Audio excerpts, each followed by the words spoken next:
Wait, here's your lighter. All right, I got sound. This show is brought to you by ScoreBig. The next time you want to go see any show or sporting event, go to ScoreBig first.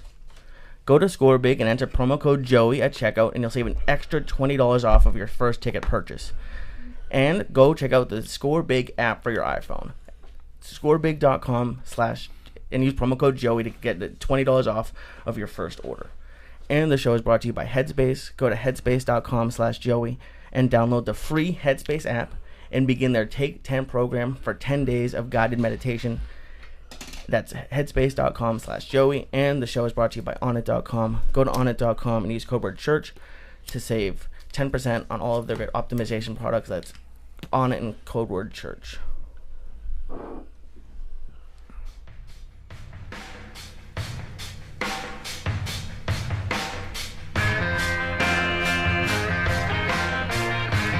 Who the fuck you think you're dealing with? Wednesday night, May 4th. Set the Mexicans free, cocksuckers. It's all over. Cinco de fucking Mayo.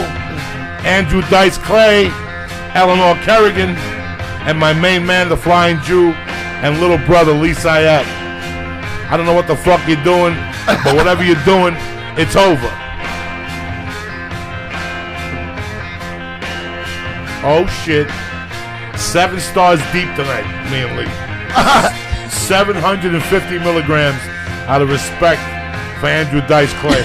We might even open up another one, Syatt.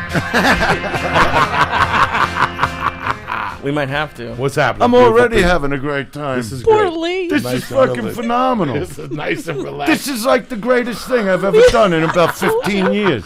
This is Like, nice and no, quiet. but besides the fact that when he hit that music, I'm bobbing along because I'm all fucking stoned out already with Joey D, Joey Coco, and the Flying Jew Lee, and Eleanor J. Kerrigan. Whoa, I got a J. No, but it's this setup I like. This Yeah, the vibe is great. This is like what I like in my house. This is like what my room looks like with the lights. That's what I like. Mm-hmm. That's who I am. The ambiance. She'll tell you. Yeah, everything's nice. lava lamps and like, you know, that psychedelic kind of feel to it. It's like We have lava lamps? It's like No, we don't. We need a lava lamp. need Lava a lamp lava would be lamp. good. You need a big like one. Wheels always tell you got to get a lava lamp. Yeah. Okay. No, Uh-oh. I got to get you a lava lamp There for you this go. room. Where do you get the lava lamps at? Nobody, you can't get them. That's What's with the question, Joey? not I know. true, but I'm always curious. No, I no. forgot all about the fucking lava lamp. There's 10 of them. There's Wait, so wait. many in his house. 2, 3. Are you counting in your house? There's 8, 9 if you count my closet. You know, because I got to walk. Lots in the happens closet. in the closet. Yeah, the closet's good. Closet's like a lounge in my bedroom, you know. But Wheels puts it the best. My friend Wheels, which you know, Knows people Wheels. are going, "Who's Wheels?" You know, is one of my opening acts, and he's my first best friend, which I don't know. Okay. But he This tells is me, so he goes, weird.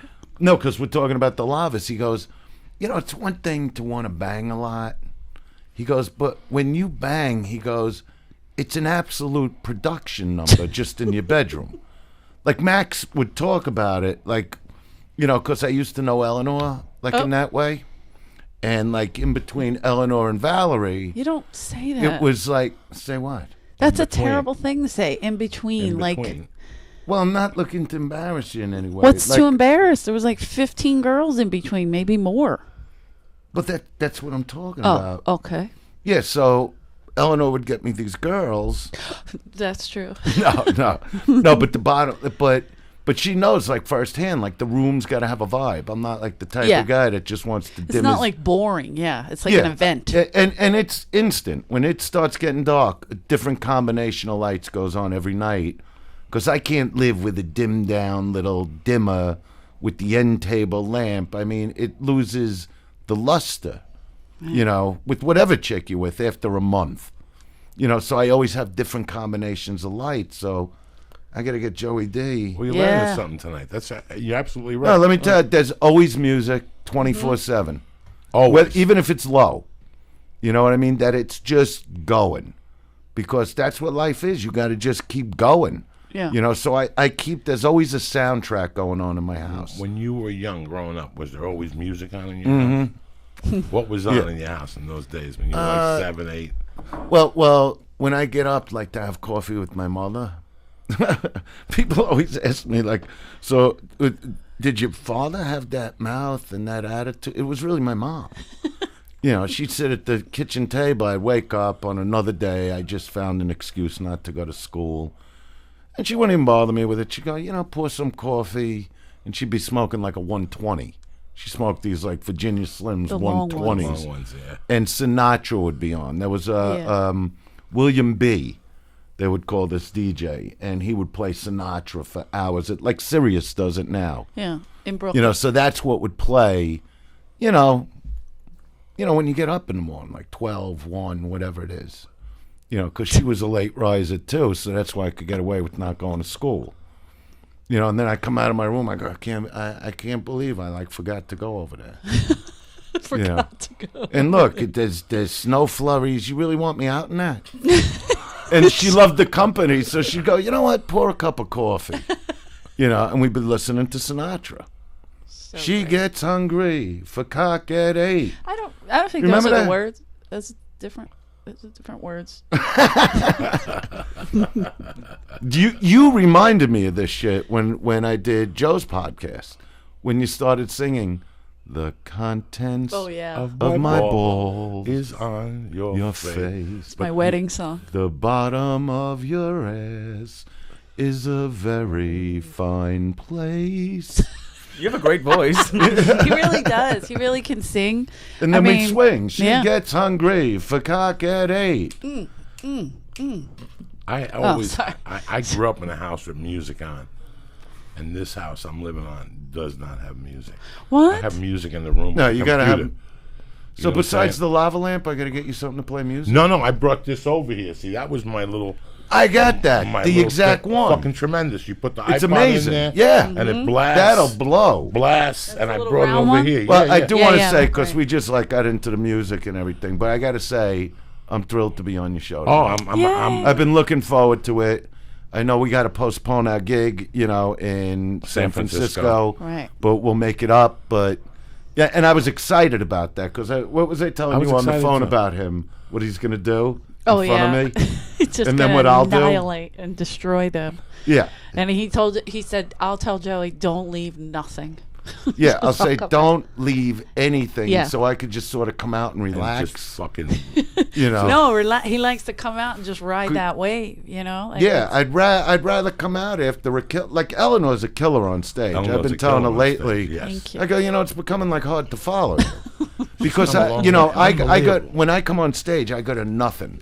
I don't care if you got a standing O. If you just crush them, I'll take my applause because they feel they need to do that, and then I'll just go to nothing. I'll take a few minutes just to walk around, relax. It's almost like he resets the room. Like Yeah, he you just gotta takes reset your it. time. How many years of stand up, Andrew?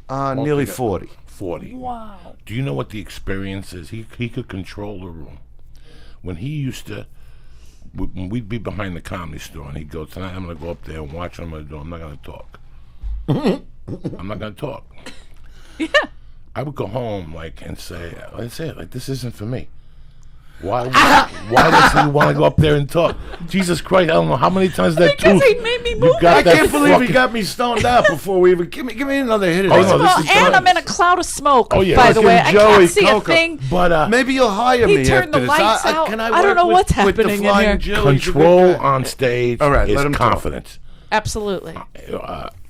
Listen, man, there's a couple people who break down comedy for you, and Andrew's one of those people. Like, behind the Comedy Store on those stairs with the cousin, Oh, yeah. You remembered your Don cousin. Barris, and he would just school us on little things. And I would go home and go, what the fuck was he talking about? Because he was telling me about things I wasn't ready for. I was 5 years ahead. Yeah. I was 5 years behind of Right. getting to that control. But when he told me about the fucking, I'm going to go up there and not say dick, that's how I became a storyteller, Lee. Yeah. Because I went home and took that onto the belly room one night and said, that's the control level. Not saying dick. For years, you could tell an amateur comedian, he wants to run up there and tell his material.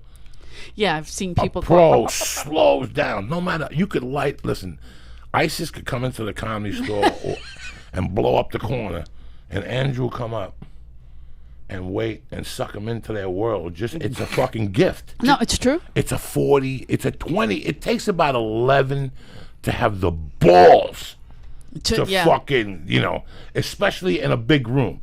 Tuesday at the Librarians Club don't mean dick to nobody. But in front of 200 people on a Friday at the store, when you're just following Margaret Cho or whoever, it's a hot night. Yeah. The control. I was the guy that always followed Eddie Murphy. At first I'd have to, beg Mitzi to do it, but then I was her guy, like to follow Robin Williams, Eddie Murphy, and Richard Pryor when he came back from the burn incident. After that, and honestly, I didn't think twice. I don't know what it is about me.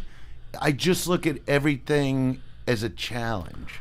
Well, and I've told this story before when the last time I did the Howard Stern show, he says to me, because even after all these years, I still baffle him.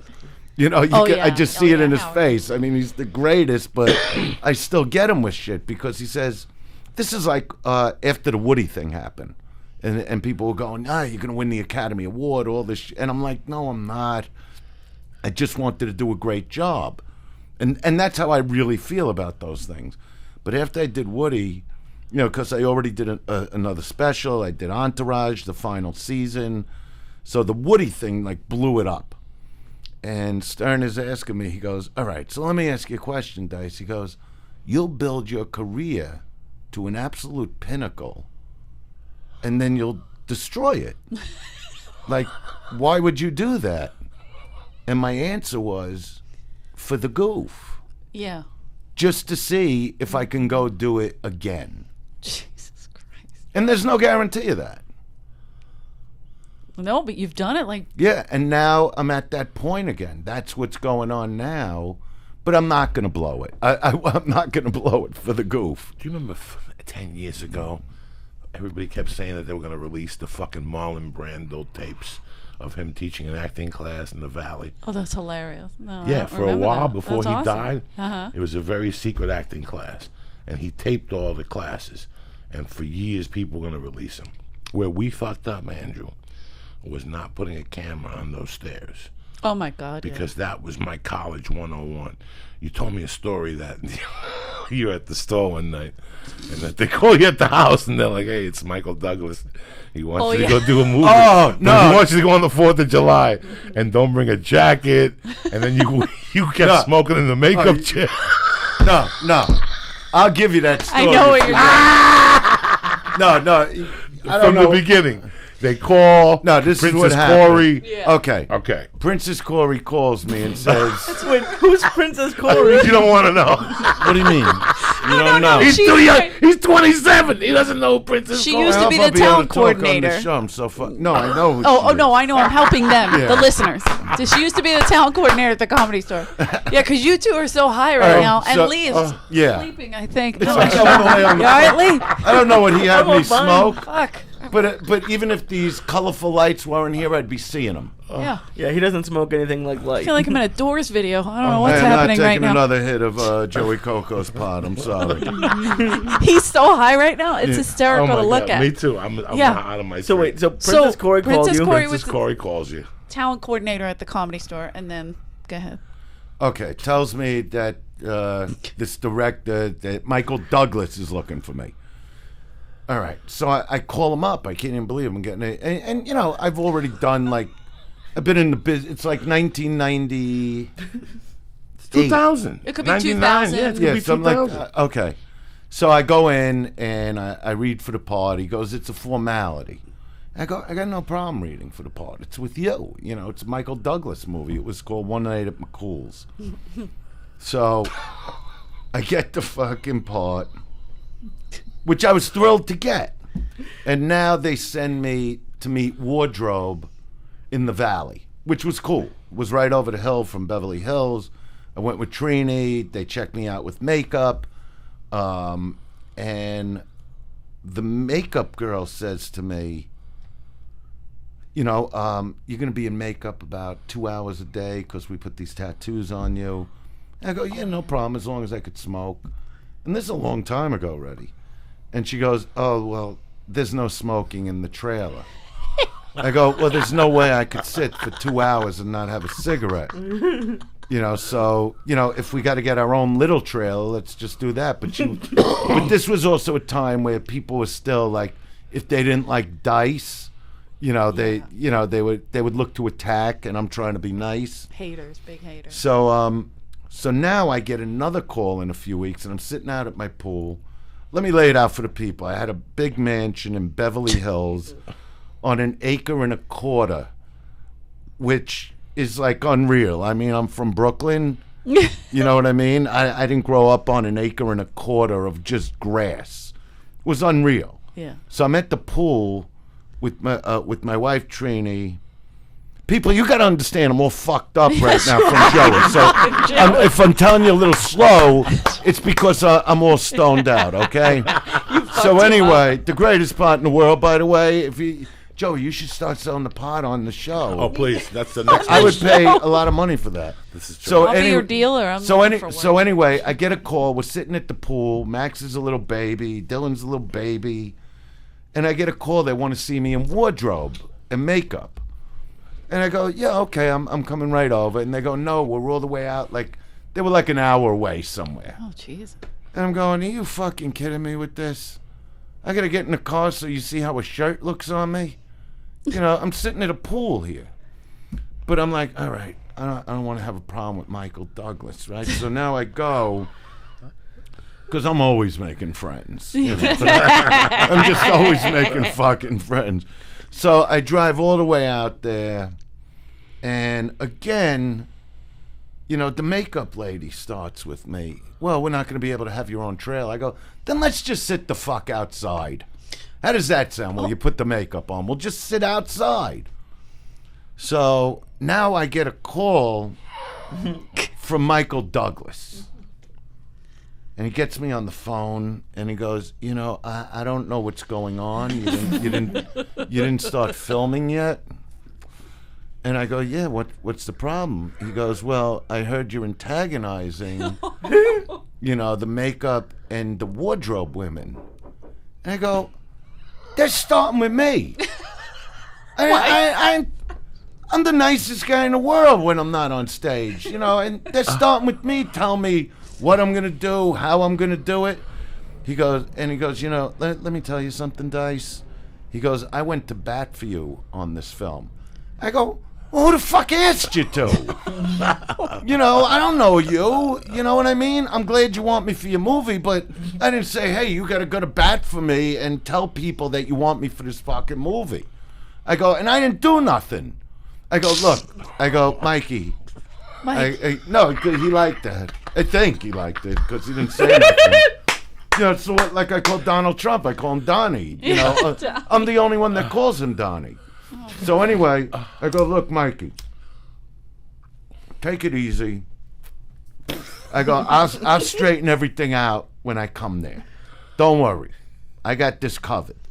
And he goes, okay, because you know I really want you for this film, but you know I can't have anarchy on the set. You know. So this is what I do. You know, I would make all these mixtapes. Oh, yeah. And the movie was called One Night at McCool's. So I make them the morning tape, which, as I told you earlier, it's sort of, we're doing a callback here.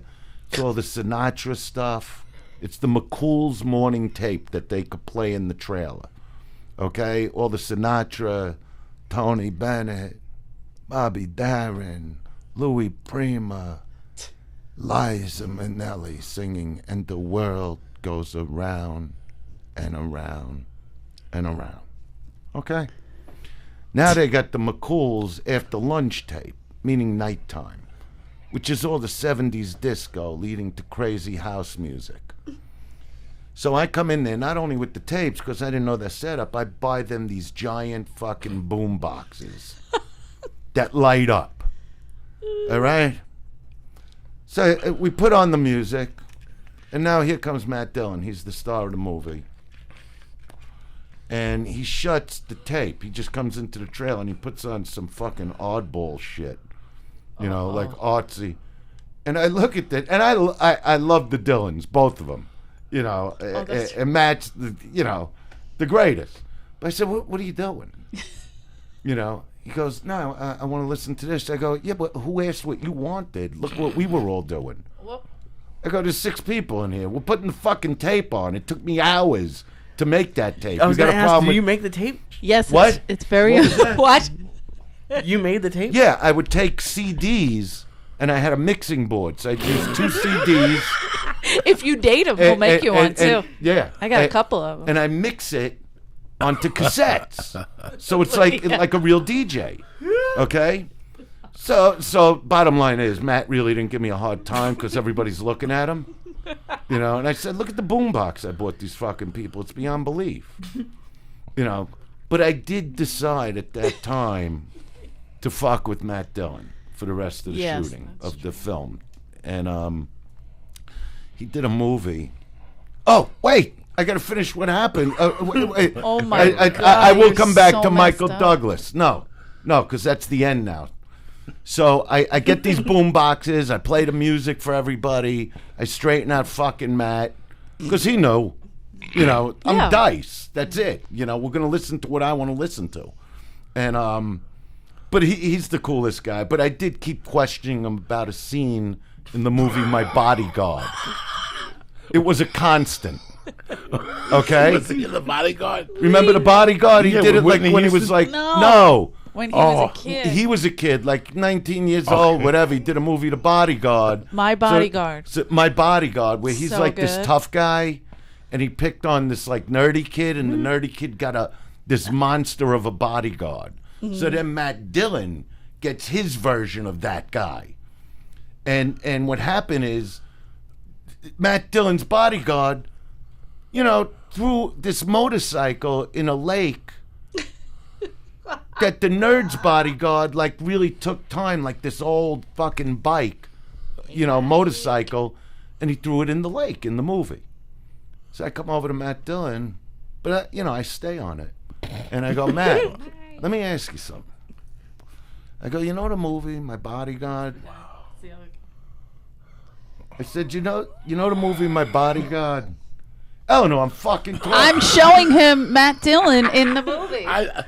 We don't have to go to the movie. internet. Okay. So he can see the Matt Dillon's face.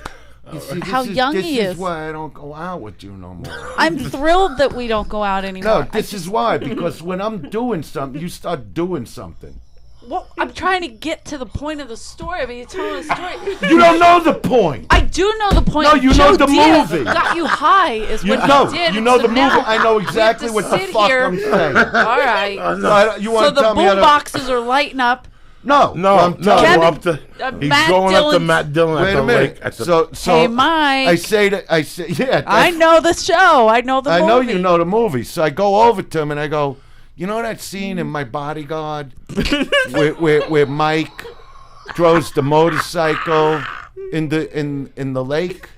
And he goes, yeah. And I go, like what's up with that? And he goes, what do you mean, what's up with that? I go, they clearly weren't bothering you guys, and you sent them over, and he just throws them out. I mean, this guy, just to find one part for this bike took him like 5 years. Yes, that's right. It's in And he the goes, movie. so what do you want to know? I go, like, what's up with that? Why'd you do that? And he goes, like the wires, like his wires in his mind were like, he goes, Dice, we're doing a movie together now. Like, what do you mean? What's up with it? I go, no, there'd be no reason. You got your bodyguard, the kid had his, and for no reason, this guy's going over and starting in. Like, why would he do that? 20 years later, So- 25 years later. Dice, we're doing a movie now. Like, just fucking cracked him. Like, that's just cracking no, him. but you know who I really cracked? This Oh, yeah. fucking stiff. Yeah, you have to tell that. Yeah, this fucking stiff who was in the movie. I can't think of his name. And it's not about his talent. Paul. The fuck is his name? Paul? He had that sitcom. What movie? Paul Reiser? Paul Reiser. Right. All right, so Now, you knew him, Paul, before this. I know Paul since he started. Paul, good guy, great comic. But he's very, Serious. he's fucking affected by like what he does. I don't know. It's the only way to say it. He's very serious. So he's on the set, and at the time he was doing all these AT&T commercials. Okay? No, like it was a huge deal for him. Giant, yeah. So in between a scene, I'm sitting next to him at this bar in the scene, and I go, that thing you're doing like with AT&T, that's a good deal you got going on there. Like, I wish I had that. He goes, no, it's very lucrative. I go, so let me ask you something. What do they like? Just like deliver crates? Like of these phones? It's like a 5-year-old. Like for your friends and everything? everything? With a 5-year-old. And he goes, they don't give me extra phones. I go, you didn't put that in your deal? Like you get like a crate of phones for like your family and your friends? He goes, no, it's just a money deal. I go, well, let me ask you this, truthfully. Because this is when there was also like, the house phones were big too still. And I go, so what happens? Like, what do they got? A guy like at AT&T, like when he sees your bill, he like makes it disappear when they're going through them?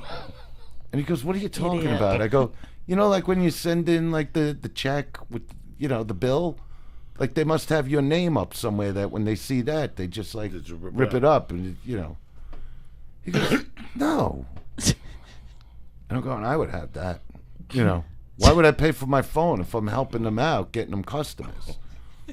So now what Paul Reiser would do is when it was time like not to be on the set, he'd never come out of his trailer. He didn't want to see me.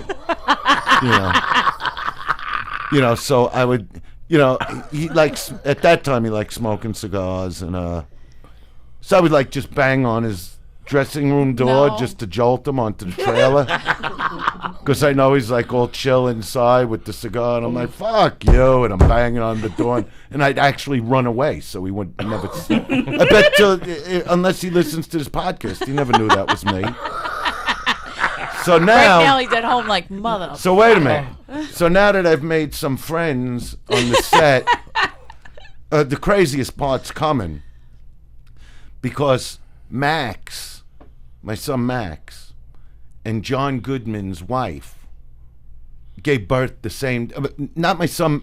Max didn't give birth. He was born. Trini gave birth to Max, and John Goodman's wife gave birth to their daughter the same day. Okay. Now I didn't know that.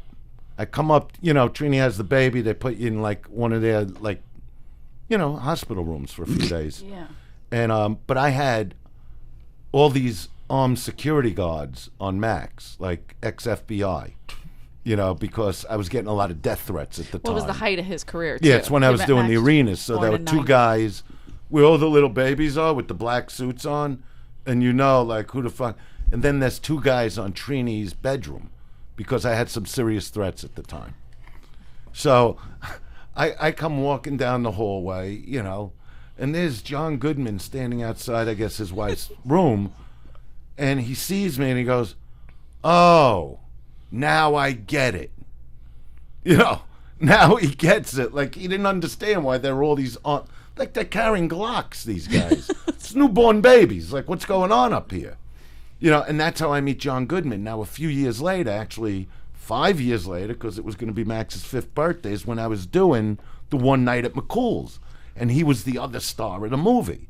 And John Goodman's the greatest. He's one of the greatest actors ever. He's just a great guy.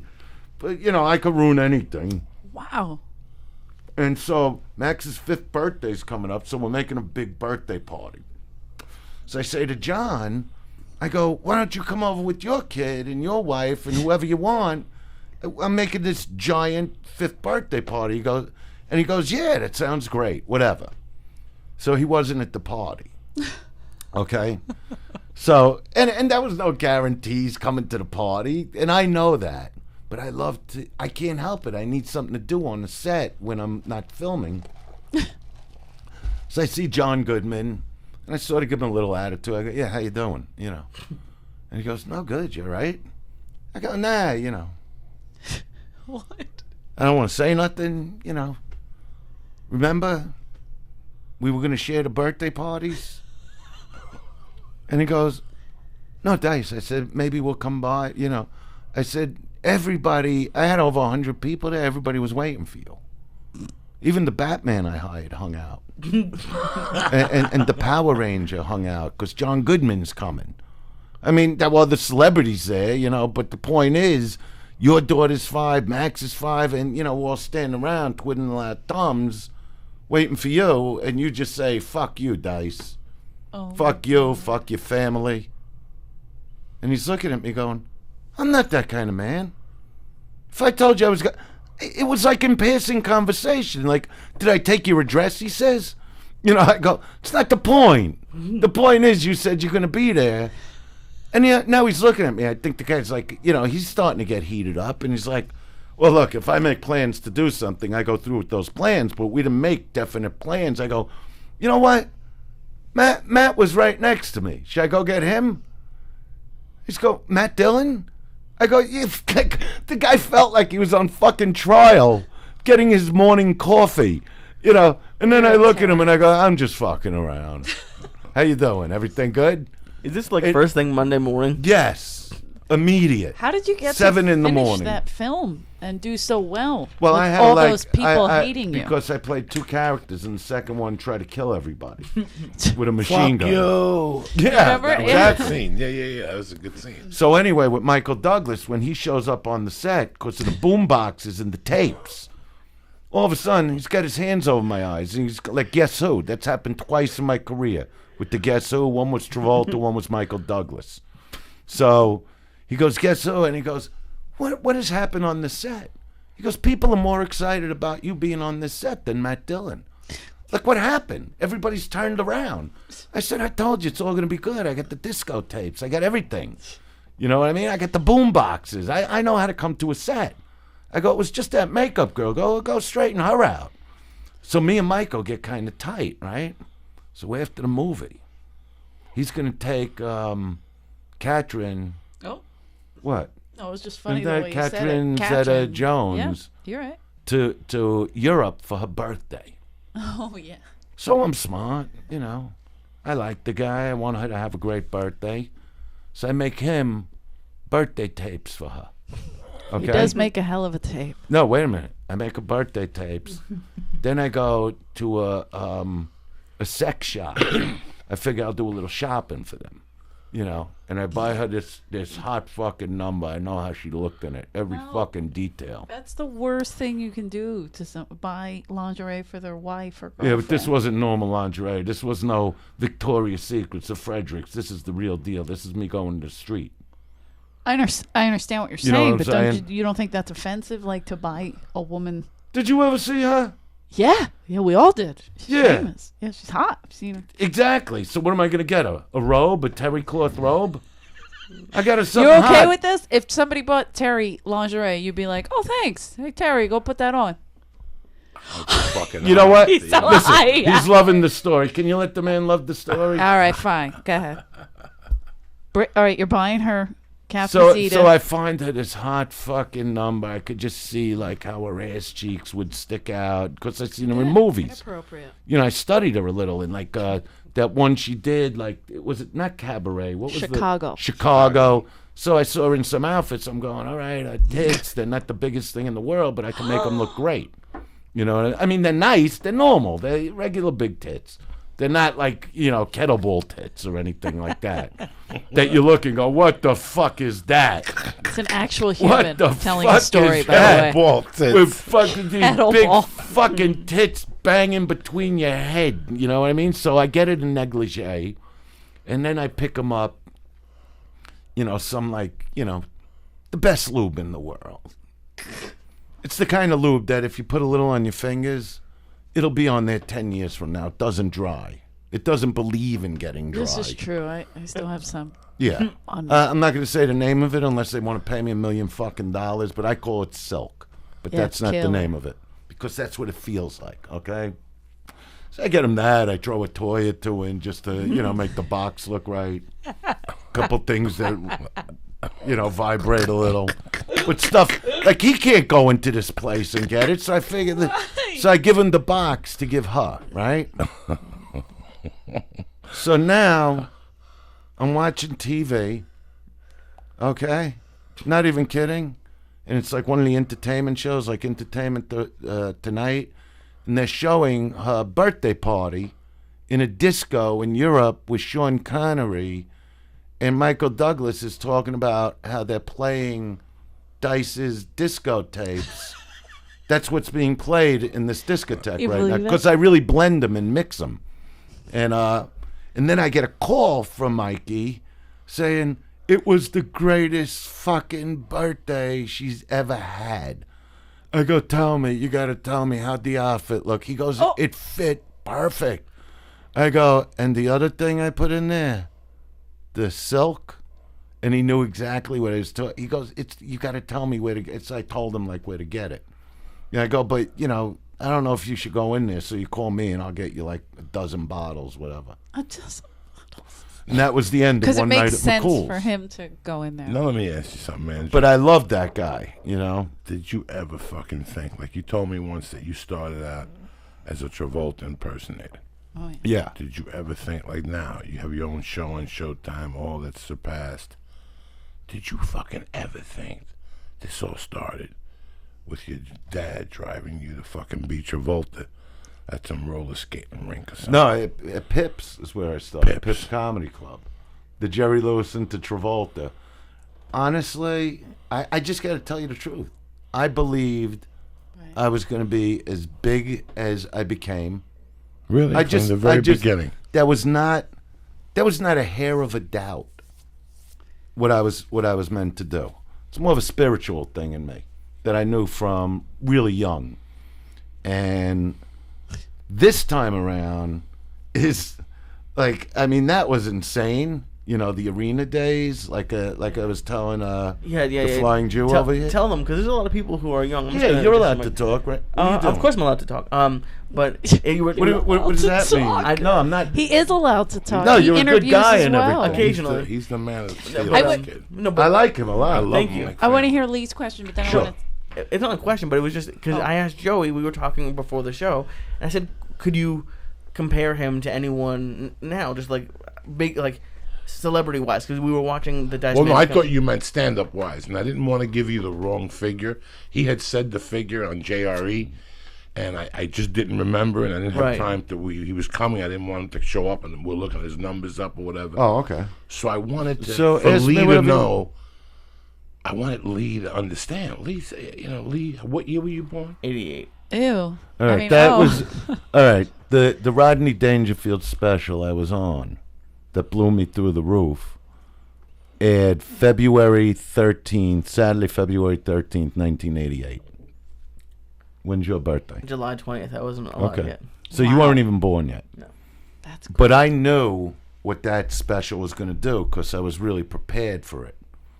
It's like I've never been the guy, when you tell me you're going to give me an opportunity, I build it in my head and I take it to a certain level that there's no stone left unturned. Okay? So when I got the Rodney special, and I'll never forget getting it because I went on at the Comedy Store to showcase for him. And then, you want to hear from him. Did I get it? Didn't I get the special? Because his specials made like Kennison and Seinfeld and Roseanne and all these big time comics, And so when I showcased, I came over to Rodney, who you can't get a straight answer from, and I'm going, so Rodney, what do you think? He goes, you're wild, man. Okay. And I'm going, no, but did you like it? He's going, you're all right, man. Okay. Funny, And I go, yeah, no, and I'm following, so now I wait. I don't want to bust his balls. But it did get to the point where I said, hey, Rodney, you got to tell me, am I on the show? Do I got the show? And he goes, you're going to be great, man. Okay, you're going to be great. So I get ready for this fucking thing. Like, I'm going for the heavyweight championship. I'm doing physical training on top of going on every night at the store. I didn't care if it was a packed house. I didn't care if there were 2 fucking people in the room. I wouldn't care if the room was empty. Just that I could practice, because the one thing I knew was anybody being filmed, getting a shot of a lifetime's going to be a little nervous. I'm going to be a little nervous. So I don't want to worry about the jokes. I don't want to even think about the material. All I want to think about is the performance, what people are seeing in their houses. And I knew the first night. So when I got dressed, now I do the Rodney show. We stay at the Regency in New York, and I was with Trini, and I put on the whole outfit I wore with this giant fucking Harley Davidson buckle, the glasses, everything. And I said to Trini, you meet me at the club. I want to walk the street and feel it. I'm going to walk there. And let me tell you something. When I walked down to that fucking hotel, you could feel people looking. It was like a fucking superhero coming down. The buckle is the size of my license plate on my car. Okay? The glasses are bigger than my head, whatever. So I come walking into Dangerfields, and they're just setting up, and Rodney's there, and he comes over, and he goes, how you feeling, man? And I look at him, I go, tonight they get disciplined. Tonight, Rodney, they pay. And he looks at me and he goes, okay, man, they're going to be disciplined. Okay. You're not mad at anything, are you? He goes, and he just kept repeating, they're going to pay tonight. Okay, I got that, And I knew after the first show, and it was funny because, Barry Sobel was on that special. Oh, yeah. And he tried to wear a motorcycle jacket. Right, that's right. And Rodney goes over to him and he goes, what are you wearing tonight, man? And Barry's like, yeah, I'm going to wear this. He goes, if you're going to wear that, you're not going to be on the show, okay? Go get your baseball jacket. Dice wears the leather, And, and Sobel's like all day, like he's just going to slaughter, and I'm like, so fucking I just want the camera on. I just want to introduce the world to Dice, and it's exactly what I did. And the show aired, like I said, February 13th, 88. And within months, I was on sale at, my first arena was Nassau Coliseum, which is 18,000 seats. My agent, who is a rock and roll agent, Dennis Offer, handles Billy Joel to this day, Metallica, all these giant rock. But even he was like, why do you think you could sell it? He goes, Billy Joel sells out Nassau College. Because I called him up. I said, what's a place? I did 1,500 seats in Manhattan, a place called Town Hall. Now I call him, and I go, what's a place like Madison Square Garden, but not the Garden? And he's going, well, you got Nassau Coliseum out in Long Island, but Billy does that. Comics don't do that. And I go, well, why not? He goes, you just did 1,500 seats. Why would you think you could do 18,000? But anyway, he gets Ron Delsner, one of the biggest promoters the world's ever seen, to do it, without putting any money down on me. He goes, I'll give you guys 90% of the door. Because he wasn't good. Guy did me with 1,500 seats. I'm talking about 18,000. We sold out in 43 minutes. Jesus. Gone. How did you promote it? Just a big ad in the newspaper. There was no internet. That's there was no tweeting. So no radio? No, you didn't do... No, radio. Okay. But I'm saying, like today, it's all with the Twitter and Facebook and... I didn't follow anybody. They just followed me into the arenas because they never saw anything like it. I never saw anything like it other than in rock and roll with Elvis. That's how I learned stand-up, by watching Elvis and watching him perform, and other great people like that. Like, in drummers, it was Buddy Rich, it was Gene Krupa, and then it was actually Ringo Starr that turned me on to the drums, and then I got into those guys. What is your first thought when you just first hear you sold out 18,000 seats in 43 minutes? Yeah, that's crazy. Well, I was in Vegas at the Hilton doing I had to do a show for a video company that was going to put my video out because we made a deal already for my special, and which was The Dice Man Cometh. And so I was in the Hilton hotel room. Oh, this is going to sound funny. Sleeping in the same bed with my buddy Hot Tub Johnny. That sounds... Because we had to be there for the one night, so they gave me the suite. So we had a pajama party, and the phone rings. This is hysterical, and Johnny picks it up, and it's my agent Dennis. And Johnny's like, yeah, hello? Yeah. Oh, hold on, Dennis. He's right next to me. And I'm looking at him like, you fuck, what do you mean I'm right next to you? We're in bed. We're in a king-size bed, So Dennis tells me, you sold out, man, 48 minutes or 43 minutes, whatever it was. And that's when we now just went on tour, the Dice Rules tour, which was a 26-city arena tour, which sold out in, I don't know, a couple hours. Every tour would sell out in a couple hours. It's crazy.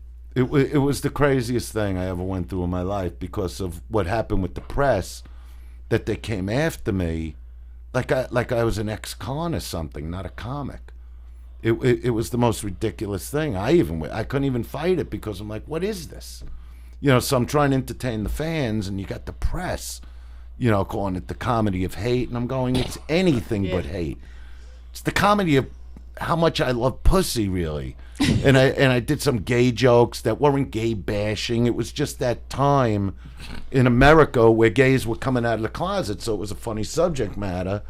Like today they call it like cross-gender, you know what I mean? Transgender. Transgender. But I would, you know, back then, I'd call them trans testicles. Right. I go, you meet the girl of your dreams, you're whiny, you're dining, you put your hand up a skirt, you're holding a tree trunk. What do you do then? You know, it was just a joke. You know, when I would talk about bisexuals, I go, what do? Wake up in the morning, flip a coin? Heads I want hair pie, tails, balls across the nose. They were just funny jokes. You know, but because it was that time, like Ellen came out of the closet at that time, so it was a very sensitive time. So everything I did was put under a microscope. You know, but I wouldn't bend. Why would I fucking bend? You know what I mean? I'm entertaining. I entertained over 12 million people in arena shows. That's a big deal to make people laugh like that. It's a big number. And, you know, it was a crazy time, but I'm glad I did it. I'm glad I'm the first, the original. You know, and there have been a few guys that, you know, people always bring up Madison Square Garden. So first, and that's a big deal because it's the most famous arena in the world. But I go, what about the other 299? You know what I mean? What about the other 12 million people? You know, but the Garden was a spectacular. It was complete pressure on me because it wasn't just that I did 2 shows. They were also filming it for a movie. So it was the stress and pressure of making the Garden, like I've been there 100 times, only I wasn't, you know, into a movie, you know, an actual concert film. I mean, Eddie Murphy did, which one? Not in the main room of the Garden. He did the Paramount, which was like 6,200 seats. Right. I'm doing 18,000 people. And even Eddie Murphy would ask, like, how, you know, he was always a fan. He's one of the greatest ever. And he would go, how do you sell out 20,000 seats a night? I go, what do your movies make $400 million? I'll switch. You know, I don't got a problem switching. But I studied bigger than life performers. And like the attitude I have on stage, just to tell you something, like I told you how I studied Elvis, right? King of rock and roll, leather, right? Then you had guys in film, you know, like James Dean and Marlon Brando. And then when I got a little older, it was Travolta and Stallone, you know. But, you know, that image was done on TV with Henry Winkler playing the Fonz, but that image, that bigger than life attitude image was never done as a comic. And because I liked acting, you know, I would use the Comedy Store. I just wanted to develop my acting chops. I didn't even care about stand-up, you know, and the Dice thing took off. It was fucking nuts, you know, but to me, it's like acting. It's just playing, you know. I don't walk around with 9,000 rhinestones on, but on stage, I'll wear it because I know they're not going to see their neighbor in that. You're not the guy next door, you know, and I just wanted to create a bigger-than-life persona, a comedic hero for people to really laugh. And the people that got the joke, that it's so ridiculous, there's so many loopholes in every joke. I don't write down material, I don't work on it, I go on bare, and bits develop over time, but it's organic, you know. My rehearsals for my shows are when I actually do the concert, because I don't know what's going to happen. You're like that too, Joe. You go up there and destroy people. I'll find a guy, and I always name him Joey, and I just dig into his life, and all this shit comes out. You know, like if I'm dealing with a guy, let's say, he's married 37 years, right? I see what the wife looks like sitting next to him. Just fucking awful. It's nearly 4 decades. And through the show, I find out about this guy, and I find out about how, he's never had an affair in his life. And the guy's like 70-something. And I look at the guy, and I'll sit down because I get to know these guys through the show. And I go, Joey, but not Joey Coco, the Joey in the audience. I go, we've been talking for a while, and I really love you. I mean, like family. You don't even know what you mean to me. I wish, maybe we were hanging out for the last 30 years. I love you more than my own brother. I would kill my brother for you. Oh. That's what I would do. I go, but because I love you, and because of what we're talking about, I mean, some of the things I tell you, you're not going to like too much. In a lot of ways, Joey, I'll tell him, you hate yourself. That's what I gather from this little meeting we've had here. And I feel like the audience feels the same way. And you just see the guy's wife shaking her head like, no, he doesn't. It could be their anniversary. And Joey's just startled, just looking at me going, I'll get guys going, I don't hate myself. Oh, really? Am I the one married? I've been married 37 years, but to different ones. I break it down. I give one 7, I give one 10. I don't do the whole stretch with the same fucking thing night after night. No matter how many fucking lava lights I got in my room, they've already heard every playlist I got. After, 4 or 5 fucking years, what are you going to do with it? You got to trade her out. Like a baseball card, like when we were kids. Oh. And then you want to sit here and tell me you don't hate yourself, and in 37 years never had a fucking affair, never even got jerked off in a closet at work, in the pencil room. Pencil room. Whatever the fuck they got in a real office building. You want to tell me that you love yourself, that you're willing to go to your grave, and the only thing, and I go, nothing against you, ma'am. I'm sure when you were 23, you were the hottest thing on fucking earth. But today. But you look in the mirror every morning just like everybody. And that's what he's still got to fuck. Do you think he loves himself when he's got to bang you? When he's got to look at you again? 37 years, break it down. What? How many times a week? How many times out of the year? Blowjobs, banging, jerked off, fuck her in the kitchen while she's doing a dish, throw her back at the dish. Where's that romance, Joey? Where's the romance of fucking her on your countertop, catty-cornered? The same countertop that maybe people will be at 24 hours later for Thanksgiving, dipping like chips and chip. And you know what you did to that filthy animal. I get into their head. So romantic. No, well, the whole act is romance. Pretty much. I mean, I was gonna say, do you do a lot of Valentine's Day shows? I gotta ask you 2 questions real quick. Yeah, hey, whatever you want. What was the release date of The Dice Man Cometh? And that was taped in Philadelphia, correct? That was New Year's Eve. The Rodney special aired February '88. Let me get a pen, Lee. You got a pen over there because I got to figure this out here. How about the pencil closet? You got to get in there. So the special aired, Rodney special airs Saturday, February 13th, '88. Okay. And then my special aired New Year's Eve at midnight, '88 going into '89, like at midnight. Wow. So how many months later was that? 9. I love this. What are we figuring out? Time frame. 9 or 10. Then give me, when did... I love time frame, like I'm being questioned. When did Ford Fairlane come out? What was the release date? That was July '90. Jesus Christ. Wow. I was still in the fucking halfway house. I'm just figuring it out. Yeah, I'm from the figure out. I'll give you the answers. I'm going to blow your fucking mind. MTV situation. That was '89. Ooh. When I got banned for life. I couldn't tell you the month, though. Okay, so New Year's, when his special gets released, I'm locked up. I don't know who. I don't know. I don't know nothing. Oh, you've told me. Go ahead. No, I don't know nothing. I'm in a fucking age unit.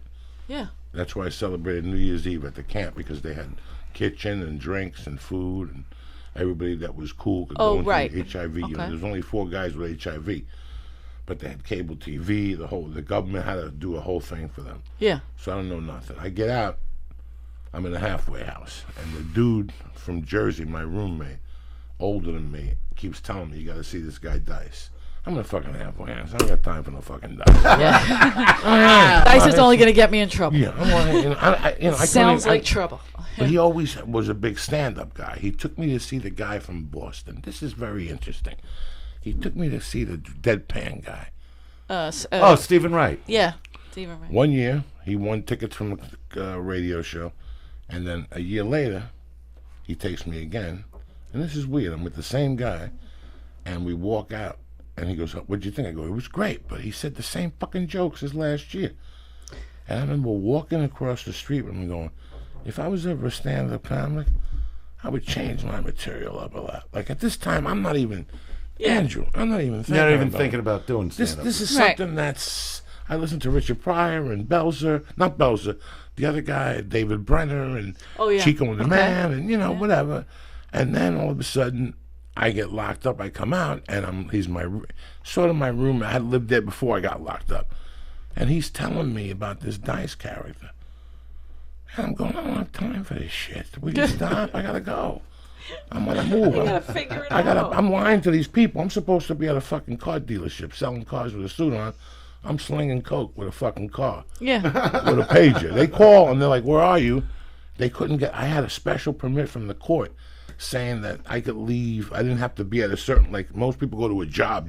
Oh yeah.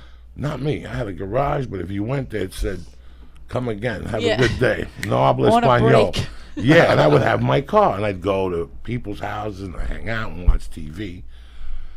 And one day he convinced me. He goes, just sit, just watch.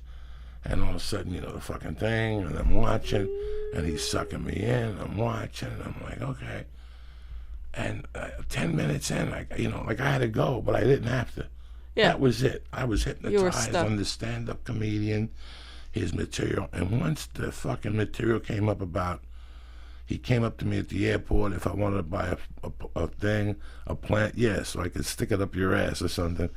I lost it. It was like, that's it. That was my breaking point. Yeah. Like I knew I could do this. What this guy was saying, this is what I'm thinking as I walk around. I have this. You mean the things people think? I have I'm an don't say. I'm an only child, Andrew. Mm-hmm. So as I'm walking up to you, I'm like, look at this fucking mook. In the back of my head, you know what I'm saying? I got my own dialogue, but it's real. Like, it's fucking real. Like, it fucking torments me. It torments people. So I watched the first 26 minutes, maybe 24 minutes, and I said, I got to take the tape. I got to take this VHS. And he's like, I really don't want you to take it out of the house. This guy's like my brother at the time. He was there when I got sentenced. I don't want you to take it out of the house. I can't take it out of the house. Well, but these are hard commodities to get. Yeah. So I had to cut a deal. Now I'm in the halfway house. Cut a deal. So I'm in the halfway house, February of 89. I finally watched the Dice tape, maybe May of 89. They cut me loose, but I come up positive for cocaine from weighing it. Okay. And they put me back in the halfway house. Now this is where it gets. Now I've watched this special. At this point, I know it backwards and frontwards. Right. I could turn it off and fucking write the fucking thing out. I went to the halfway house and I go, "What the fuck are you guys gonna do New Year's Eve?" And they go, "Oh, we don't know. We'll sit in the rooms. We all got to be in by 8 o'clock." I go, "Well, listen. What if I rent the room and get Chinese food brought into this motherfucker, and we watch Andrew Dice Clay?" And I remember these guys were like, yeah, but the girls were like, I don't know. They were like females in it. This is the same chicks that I would knock on their door. They'd open up the door. I'd give her coke, and she'd drop, suck my dick right at the door. I'd be the lookout for myself while she was sucking my dick. And then she'd lock the door, like just slam the door, and I'd walk away. Here's the same girl, like, I don't know if I want to watch that. I heard he's pretty dirty. New Year's Eve, it started with like 9 people in there. But before I knew it, there was maybe 40 people in there. Wow. And we watched the whole special, and I remember like going to bed, not doing drugs, not wanting to do drugs. Wow. Not wanting to do anything, pretty much that I knew that once I got out of here, I had to try the stand-up comedy. Since we've been doing the show 4 fucking years, people always stop me at every club I go to. Somebody goes, listen, listening to Lee, you inspire us to do this, so to go back to school. Yeah. It's the same thing with Andrew. If I wouldn't have seen Andrew pushed me over the cliff. Like, that was it.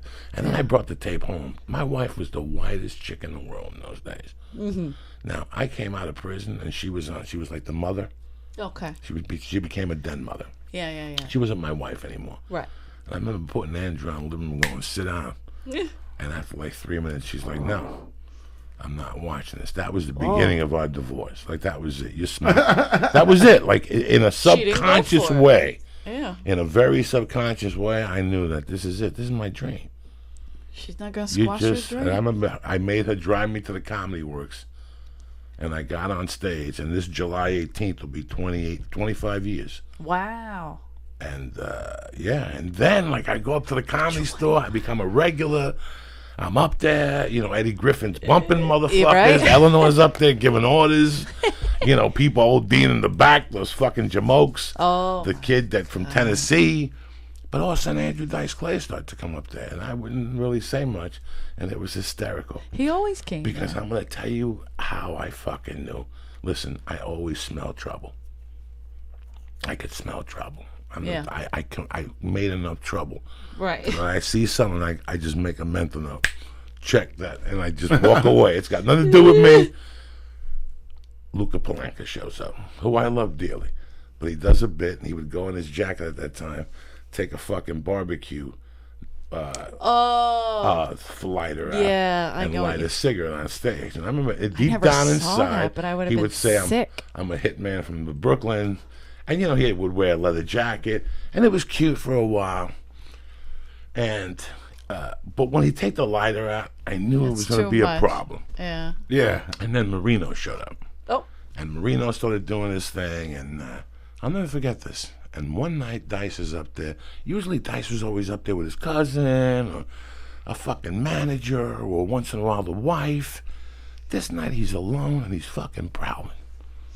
He's prowling. He doesn't have a heavy jacket on. He's by himself. I had never said a word to him. 6-7 months go by. I don't say 2 words to this gentleman. Yeah. I don't need to say anything to him in my world. No pictures, no selfies, no bullshit. Talk to my brother. I want nothing. I didn't say a word to this guy. I would watch him. I would watch him at night. I would watch him go on stage. I would watch him, just everything about him. Watch him. That's how you learn. You shut your mouth and you watch. And yeah, I had Coke. I was going to go get a package of 2 from Chewy. I ain't going to lie to nobody. But for right now, even though he doesn't know and I'm watching him. Yeah. And I know there's something right. And both of those guys are going to line up that night. And Scott Day is lurking. Ew. And Scott Day comes on. It's about 11:30. Okay. And Scott Day, by that time, he would put away a bottle of tequila, sleep him one off, and come back out. I gave him a bottle of tequila one time. That motherfucker came That's back. how you got spots. That's how you got spots. On Monday, you bring him nice tequila, bam, 5 spots. He comes out, and right there, I see Dice and him having a conversation, but it's kind of getting a little heated on Dice's angle. And what the conversation was about wasn't about theft. It was about persona. And I knew it was going to come up. Like, I had seen it. I seen it unveiled. But Andrew had not seen me at the time. Yeah, I didn't know you. I'm already doing Dice. I'm doing the core is Andrew Dice Clay. Some people go to Taekwondo, some people go to karate, some people go to jiu-jitsu. My martial art at that time was Andrew Dice Clay, but you're trying to blossom out of that. Yeah. But the bottom, you just said the key, though. The key, what was it? That's right. The Blossom key, out of it.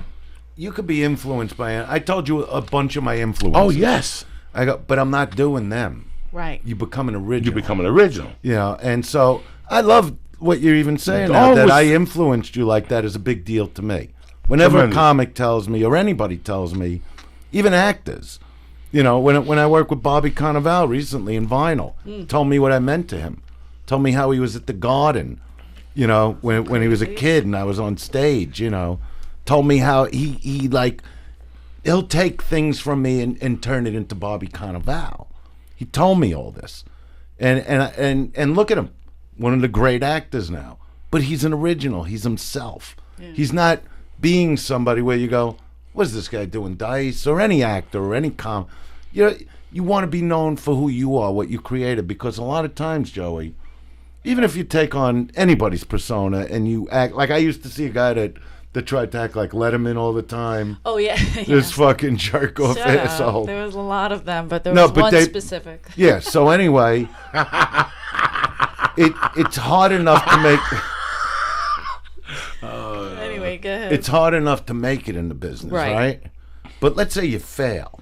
You don't want to fail 15 years later going, I've been doing somebody else for 15 years. What if I was just doing me? Maybe it would have been a different story. Because once somebody does something, you know, once I became what I became in the world of comedy, it's not going to be another guy like that. That guy's never going to... Look, there were so many singers that came after Elvis, especially when he was in the Army, looked like him, sounded like him, and you never heard of him. They put out a record, but nobody heard of him. And then Elvis came back. And it was Elvis again. Tons of them. Tons of bands that came out, try to be Led Zeppelin, let's say. Never heard of them. Because we already got Led Zeppelin. We already got Elvis. We already got Dice. You know, so why would I do a special with you when we got Dice? Yeah. You're an impersonator of that. You got to be and that's what you did. You used the influence. The influence, you know, and you turned into Joe Diaz, the comic. Yeah. Like I've seen you 100 times on stage. I never think Dice. Ever. Even from the beginning, I don't think I thought. I mean, you're as ballsy as could be. You're as loud as can be. But maybe that's what you mean. But your personality shines on stage. And that's what I've always seen, even from day one. Even if you felt an influence, all my influence did for you is give you the opportunity to say all the things that were in your head out loud. Or twist your reality and make it, you know, your stage persona. That's all you do. Any good comedy, any good comic, any great comic comes from truth in their own world, their own life. Yeah.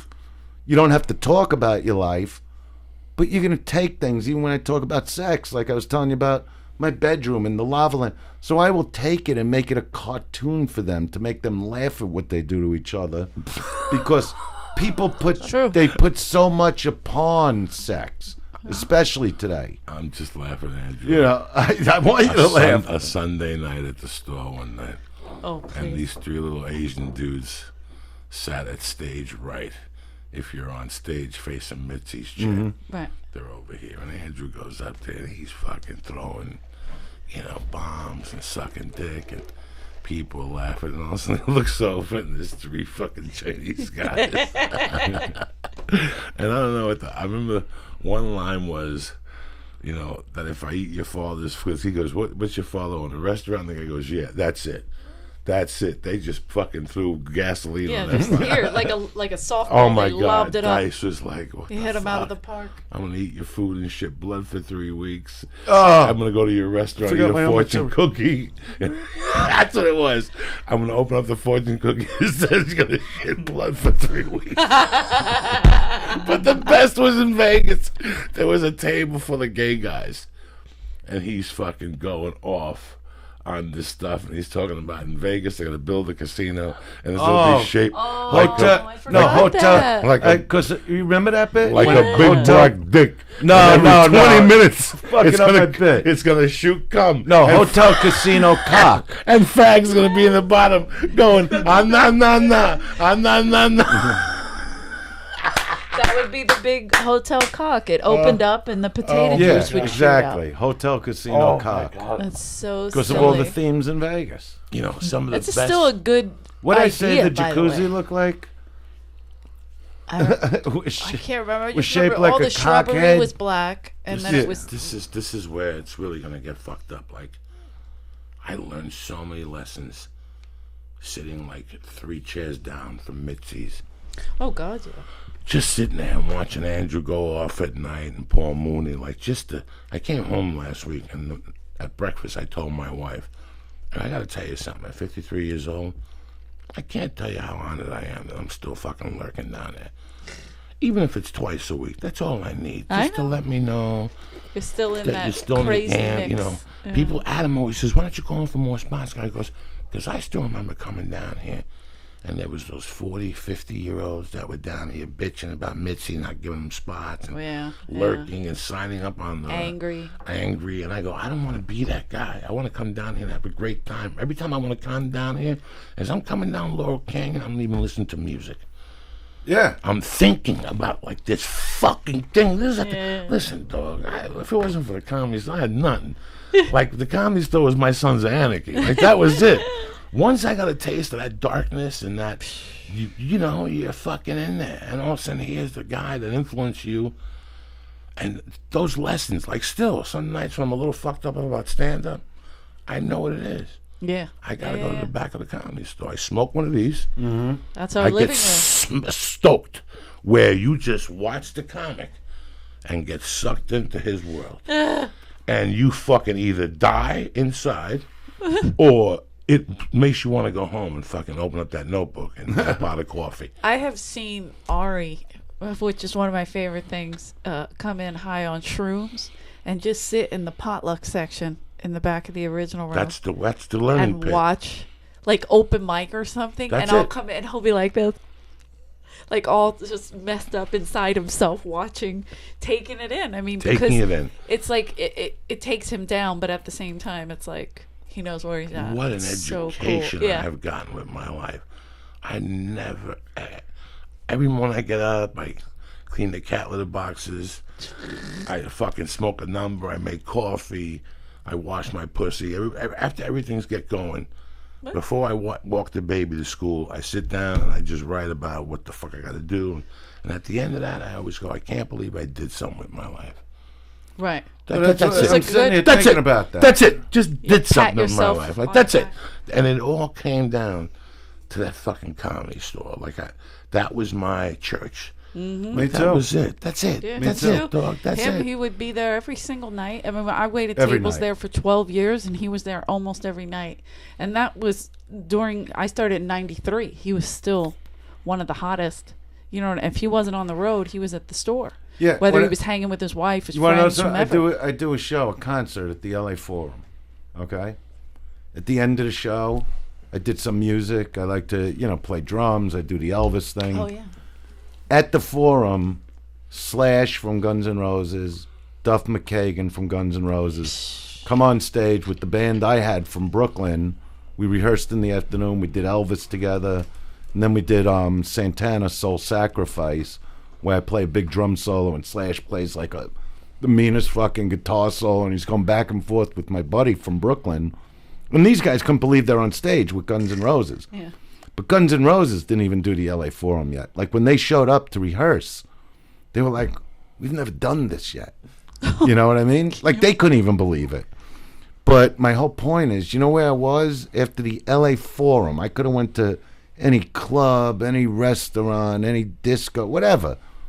I'm on the back steps of the fucking Comedy Store. An hour later, like it never happened. Because that's what I like to do. It's humbling. Yeah. Like Wheels will always say to me, he goes, it's amazing what you've done in your life and that you went through that whole down period and now you're all the way back up there again. He goes, but I don't even know why you do it because there's nothing you really want to do. Like, like when he'd see me at the back of the Comedy Store, he'd be like, why are you here? Like, if I was making it like you, I'd be in the fanciest fucking restaurants, with 10 people serving.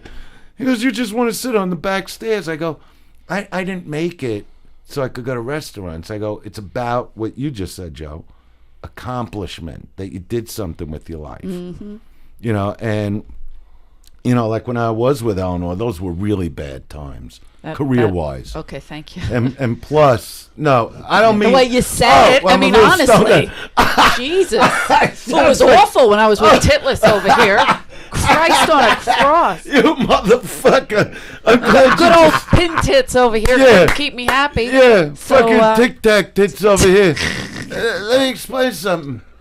What I just said, that's what it sounded like. You know what you mean, though. I get it. What, no, let me clarify this bullshit. When I was with Eleanor, it was like the worst time in my life, but not because of Eleanor. I was obviously going through divorce. The career was down in the fucking toilet. I didn't know which way to turn. But so how could I make this shittier? I'll date Eleanor. No. But Eleanor had nothing to do with it. That's what I'm making the point of saying. And but I wouldn't bend. I would like persevere and look for all different ways. But also it was about bringing up my sons. Yeah. So I really didn't give a shit that much about the career. I just cared about making money to pay my monthly nut. So I'd go do the clubs or whatever little theaters would have me. That's how it went. But my thing, and this is good for you too, was always about Max and Dylan when that happened. Because my thing is about teaching kids by example. And I would tell them, I say, wait till I step on the gas pedal again. You're going to see something you've never seen in your life. Mm-hmm. And that's what they've been watching. Now they're 21 and 25. And over the last 6 years, what they saw me do, and they're doing it for themselves with their band Still Rebel.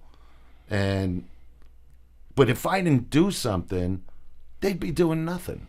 Because that would mean I didn't teach them. I didn't take on the responsibility. All I cared about was getting another movie, getting a pilot. Fuck that if shit. You let it affect you. So you got a kid. So that's your reason. No, this is my deal. This is my deal with the kid.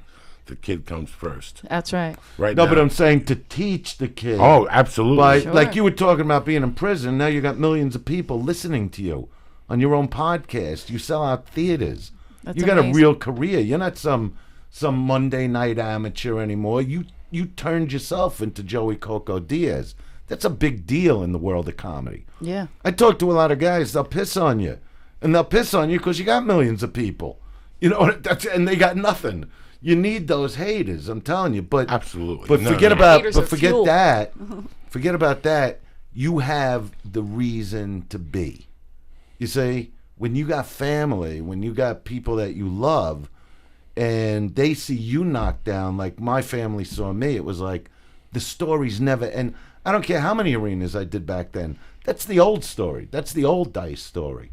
I was going to build a whole new one, and nothing was going to deter me. That's just who I am. And you're that kind of guy. I wouldn't say it to a guy that's not like that, because there are people that they ride other people's waves. You know what I mean? And that's okay. But guys like you, guys like me, girls like Eleanor, they make their own wave. Oh, Eleanor to me is the best female stand-up in the country. People in comedy, people always have to give you a spark, and it's absolutely. What you do with that spark. Yeah. And Rodney gave you the opportunity of a lifetime. You went on there and fucked up that room. That's it. That's what you do. See, I didn't even play the room. Yeah. It wasn't about the room. He was playing to the. When I filmed. I'll never forget, because, Mitzi, it could be no fucking good at times. I know she's older now, and I love her. But the night of that special, the night of the Rodney special, I took a walk to the Comedy Store. Again, I wanted to be alone. And I just wanted to walk and look at all the people in the street, because I knew what had happened. I knew that by sometime the next week, all those people are going to know who I am. I knew it. So I come into the Comedy Store.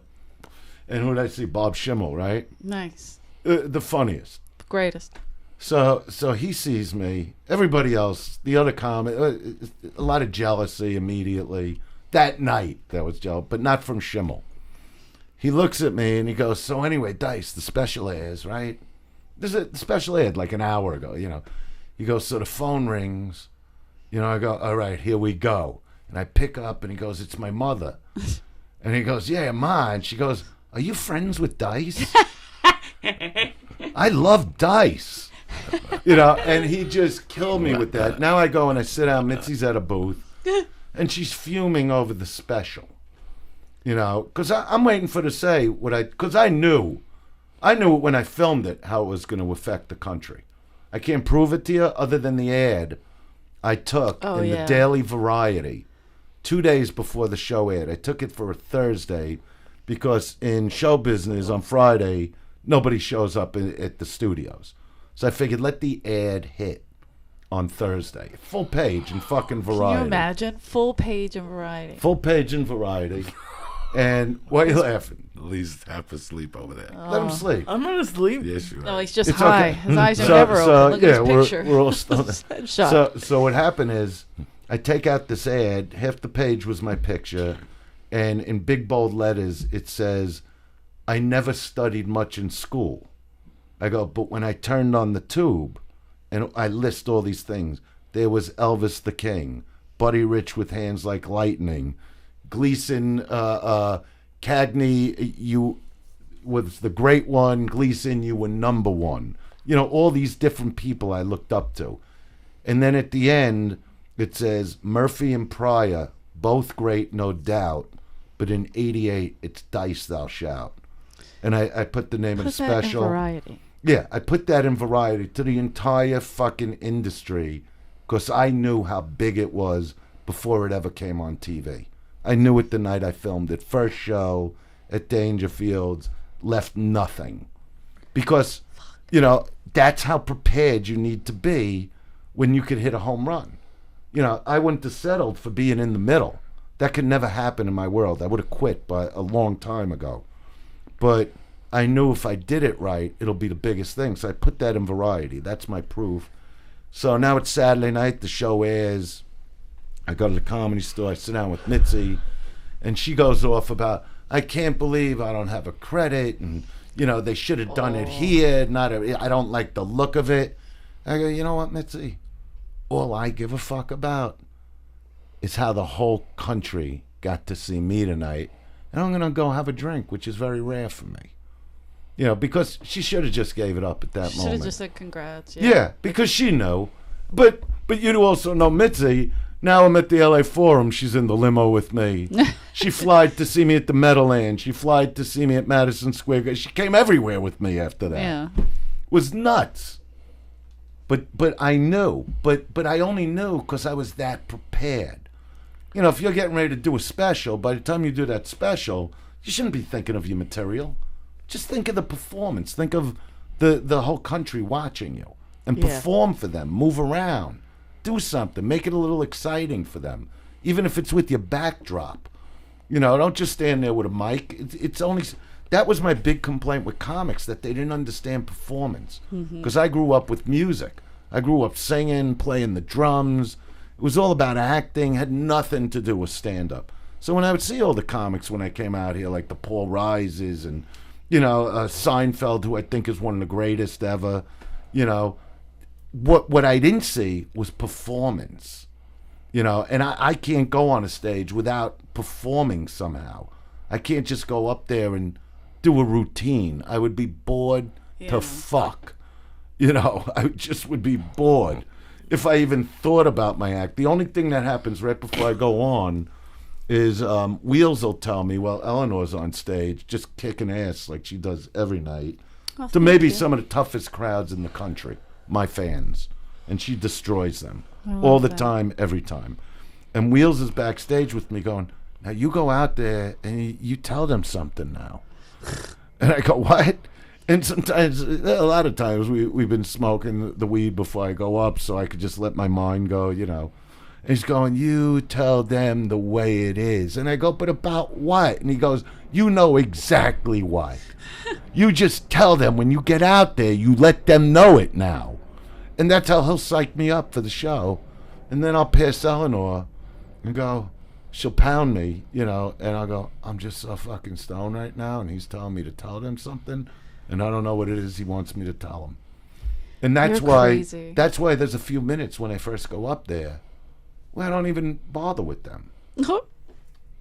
Like, even if they yell out my name, I don't look. I know I'm up there. I don't need to hear my name. Shut up. Wait till I'm ready. We're going to get through this together. That's how I look at it. Because I don't know what's going to happen. And I know you're like that too, Joe. No, that's the way it's supposed to be. Do you get high before a show? I'm high all fucking day. I'm high all day. Let me give some shout-outs here, and we'll get back to this real quick. I want to give a shout-out to my man JT, my man Matt Baker up there in Bakersfield, BJJ, Tony Callejo, Joey Rolelli, I don't know these fucking names, Sammy Deluxe, Jesse Ponquillo, Mike names. Vincent, Daniel Ronkowski, and Lonnie Thomas. I love you motherfuckers. Lonnie Thomas. Now, tomorrow, do me a favor, folks. Oh, yes. Tomorrow, 10 a.m., Andrew Dice Clay is doing the Coney Island Amphitheater. Coney Island Amphitheater. It's brand new. It's a brand new amphitheater. Brand new Coney Island. They still got the hot dogs, the whole fucking deal. You got the beach the whole day. This is gonna be. I'm not playing Nathan's. No, I didn't say that. I'm playing an amphitheater. I know that. He likes Nathan's to. He likes to I tell know. me I'm selling the whole night. I'm selling them the whole night. Why do you got to get in between? This is why I don't because take you anywhere. I don't care. This is why I'm here. Tomorrow morning, 10 a.m. Pre-sale. It's pre-sale for tomorrow, 10 a.m. Pre-sale. These tickets are gonna go fucking fast. The code is DICE. DICE. Again, DICE. Where do they go, Lee Syatt? Just go to andrewdiceclay.com. andrewdiceclay.com. Tomorrow, 10 a.m. Eastern, 7 a.m. California time. And I got to tell you, it's the first amphitheater, the first room I'm doing that size in about 18 years. Yeah. Wow. Yeah. And it's all, I should tell you, this was because of getting on the Tonight Show, doing the Tonight Show. And Jimmy Fallon, number one, the greatest. Yeah. Him, his producer, Michael Cox, they couldn't be nicer. And when I was supposed to do the show, because Dice, the TV show, was coming out, the network wanted me to sit on panel a little and talk about the show, and I was like, no, they want me to do stand-up. I'm not breaking it up. The whole thing's like 6 minutes, you know what I mean? So I told the producer, I go, what's the most time you could give me to do stand-up if you really want me to do stand-up? And he goes, 5 minutes. That's the maximum. And I go, all right. And I go through this material with him. And when we were done, this is cool. I asked the guy, I go, all right, once you get it all approved, can you write it out like in an email and send it to me? Because what Michael didn't understand is I was winging it, giving him the material. I wasn't sure what it, because I can't be dirty, you know what I mean? So I came up with some material like a week before Fallon, but I wanted to give it this dramatic opening that people would think I'm going to destroy my career in a minute, okay? So I do the set, and it winds up the longest set the Tonight Show's ever had, 6 minutes and 23 seconds, and that was without Fallon's introduction. And he was so excited afterwards. He was like jumping on my back behind the curtain. Just the greatest guy. I just wanted to hang with him all night, him and his producer. And the producer's, texting me, you murdered it. And all I'm nervous is about that they might, cut it down, like edit it. Yeah. They left every fucking word in there. All right, this is one shot on the Tonight Show. This is what hasn't been done in years. Now, I'll tell the people out there the concerts I'm doing, which you could also see on my, what's the name of my site? andrewdiceclay.com? Yes, sir. Okay, website, yeah. So the concerts I'm doing on this little run in May are like between 1,000 and 1,500 people a night, which are great size. You do those rooms, you're a superstar in comedy. Oh, yeah. For the most part, okay? After the Fallon show, I stayed up all night, got on the plane. By the time I landed, this amphitheater was booked. That's how nutty people are going from this. And this is a 5,000-seat amphitheater. It's a new building. So I'm really psyched to go back to Brooklyn, where I come from, where my family's from, and really just bang them over the head again. Because I really, on the Tonight Show, if I'm going to go on there, I got to reintroduce the country to Dice. That's how I looked at it. And this guy let me do it. Best guy in a long time. I always had a problem with Leno because he didn't help comics. You know the deal. I don't need to badmouth him, but the bottom line is Fallon loves comics. So if you could get that Tonight Show, you should do it, Joey, because it changed. I keep thanking the producer because in 6 minutes I changed my career again. Everything's happening. My show, it looks like it's a hit. People are just loving it. But to go back into concert at a time where I really feel people need it again, because we're living in a very angry world, is really exciting to me. And that's why, like we were going to do, a show, but we're going to do it again, and I'll take you all over if you want to do a bunch of concerts. It's just really weird. I know you do it on your own, but you're a powerhouse on stage, and I love that. I love all that stuff, too. So, Eleanor, you'll have to go on before Joey. I love that the constant in this whole thing has been stand-up for you, Andrew. And I never expected it. I mean, that's the whole thing that nobody does. And that's the thing that I see people that have been here since the time I got off the boat here, and they're still here clicking and making a living. But stand-up, has always been a constant. And for a couple of years, shit will happen. And for 2 or 3 years, shit won't happen. Then for 3 years, shit will happen. Let's try 18. And the whole time. I went through 18 years of that. And then the whole time, you're getting stronger. Yeah, but You're that's what I'm stronger saying. Picture as an actor, you're getting stronger. Picture going as through a another writer. 2 decades. You're getting stronger as a comic. You're getting more confidence on stage. No, and remember, the best stand-up I do is when shit's not going good. That's the best stand-up you do. Hey, nothing to me is funnier than when you hit a crowd that's silent and they're not laughing, like those late nights at the Comedy Store, when I could go up there and there wouldn't be a chuckle and I could just chill and do my stuff for me. I like that you feel that. Like, I'm already having anxiety about the late night spot that I have at the store that's going to be quiet. I don't understand that because like, it's that's when good, you can but develop. It's like, yeah, but it's like, shit. You know, you feel like... You don't need to develop you don't stand-up. know you if you're... develop your fucking dids. The 11:45... The 11:45 to I got 12:45. Well, the Would you let him say- 11:40. I'm just telling him. The You don't keep 11:45 to Shut 1:15 spot at the Comedy Store.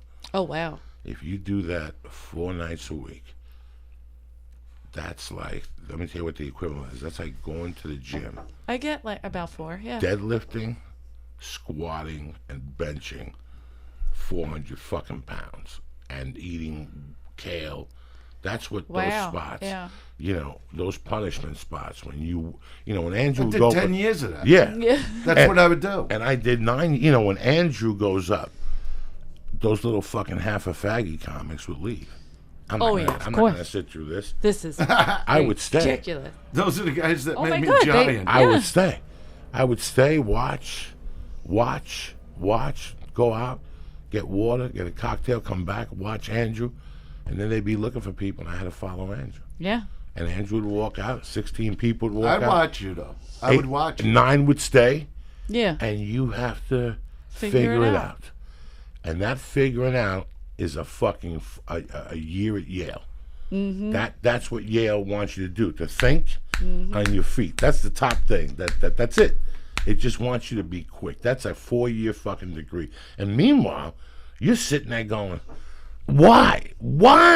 I could be in Philly with my family celebrating Christmas. Why am I here? The 21st of December, why? And then, you'll have like an idiot, like, some idiot comic will you'll go, I can't believe I'm waiting here, fucking Eddie Griffin's bumping me. Right. And you'll go, I can't believe it's 1:15 and he's about to get off. And somebody will go, you know what, you don't want your spot. Oh, yeah, there's always somebody waiting. Oh, yeah. Somebody always waiting. Always somebody waiting. And you have to think of it that way. I'm honored to still be. Oh, yeah, me too. I love it, but I do get a little anxiety still. Still, that's what it's all about. Oh, okay, good. Listen, I go to other. Listen, Yeah. I try. Listen, in the bottom of my heart, you go to other comedy clubs around town, and I go up like nothing happened. Doesn't matter. No pressure. Matter to me. You know that I'm to the age right now. When I go to the Comedy Store, I get car sick. And you want me to tell you what that car sickness is? That's anxiety twisted. Because if I don't get car sick, I'll tell you where I start getting anxiety. Those 5 steps when I walk up and I step to the left by Mitzi's chair, I get anxiety now. But those are the sets, I'm going to fucking level you. Yeah. And once the anxiety comes, I take 3 or 4 sips of water, and I breathe, I turn around and I look at the light. I make sure that I can see that there's a door open. Yeah. And I breathe, and once they say, come into the stage, I still have it a little bit, I'm still out of breath. Yeah. That's the Comedy Store. You would have loved the Westwood Comedy Store. I never saw that. That was the best. What would go on there because because nobody's watching. No, it was run by you guys, right? Like I got one of my best lines from the alleyway. Outside the back of the Comedy Store, there was an alley and then an arcade. Like you understand. In what I'm saying. Westwood, yeah. Yeah. So there used to be this comic, Andy Huggins. Today we have Dave Taylor. It's basically the same person. Hilarious. Tall like that, thin like that. You know what I mean? Angry. And so Andy Huggins, picture like Dave Taylor. You know what I mean? And this comic, Joey Gaynor. So, a thing they used to do at Westwood is that Andy would just come on. Joey was a thick guy, he's not that tall, but he could throw a punch if he had to, Mm-hmm. And Andy would just come up in the middle of Joey's set and throw him over the front tables. Oh yeah. And scream at him and walk out of the club. That was like the little bit they worked on. Okay, yeah, like picture Dave Taylor coming up and throwing you over the front table. Can that really ever happen? So anyway, I'm there. You know Ronnie Kenny? No. You don't know Ronnie? One of the old school, like August from that generation. So Ronnie would love drinking fucking beer and hanging out, real Irish, two-fisted fucking guy. The best. The greatest guy. Funny. So anyway, he's about 6-7 beers in. Everybody's hanging out. Joey's on stage. Here comes this guy, Andy Huggins, throws him over the front table. And of course, the people that would go to Westwood were like college kids from, UCLA Westwood. And all, yeah. So Joey goes over. Wait a minute. Joey goes over, and all of a sudden he starts choking. So he goes out into the alleyway, and he's on the floor just choking, because what had happened is one of the wax candles poured into his mouth from a table. So it was like being suffocated. And there's Jackson Purdue is there, I'm there, Carl LeBeau is there, Ronnie Kenny's there, Alan Stevens is there.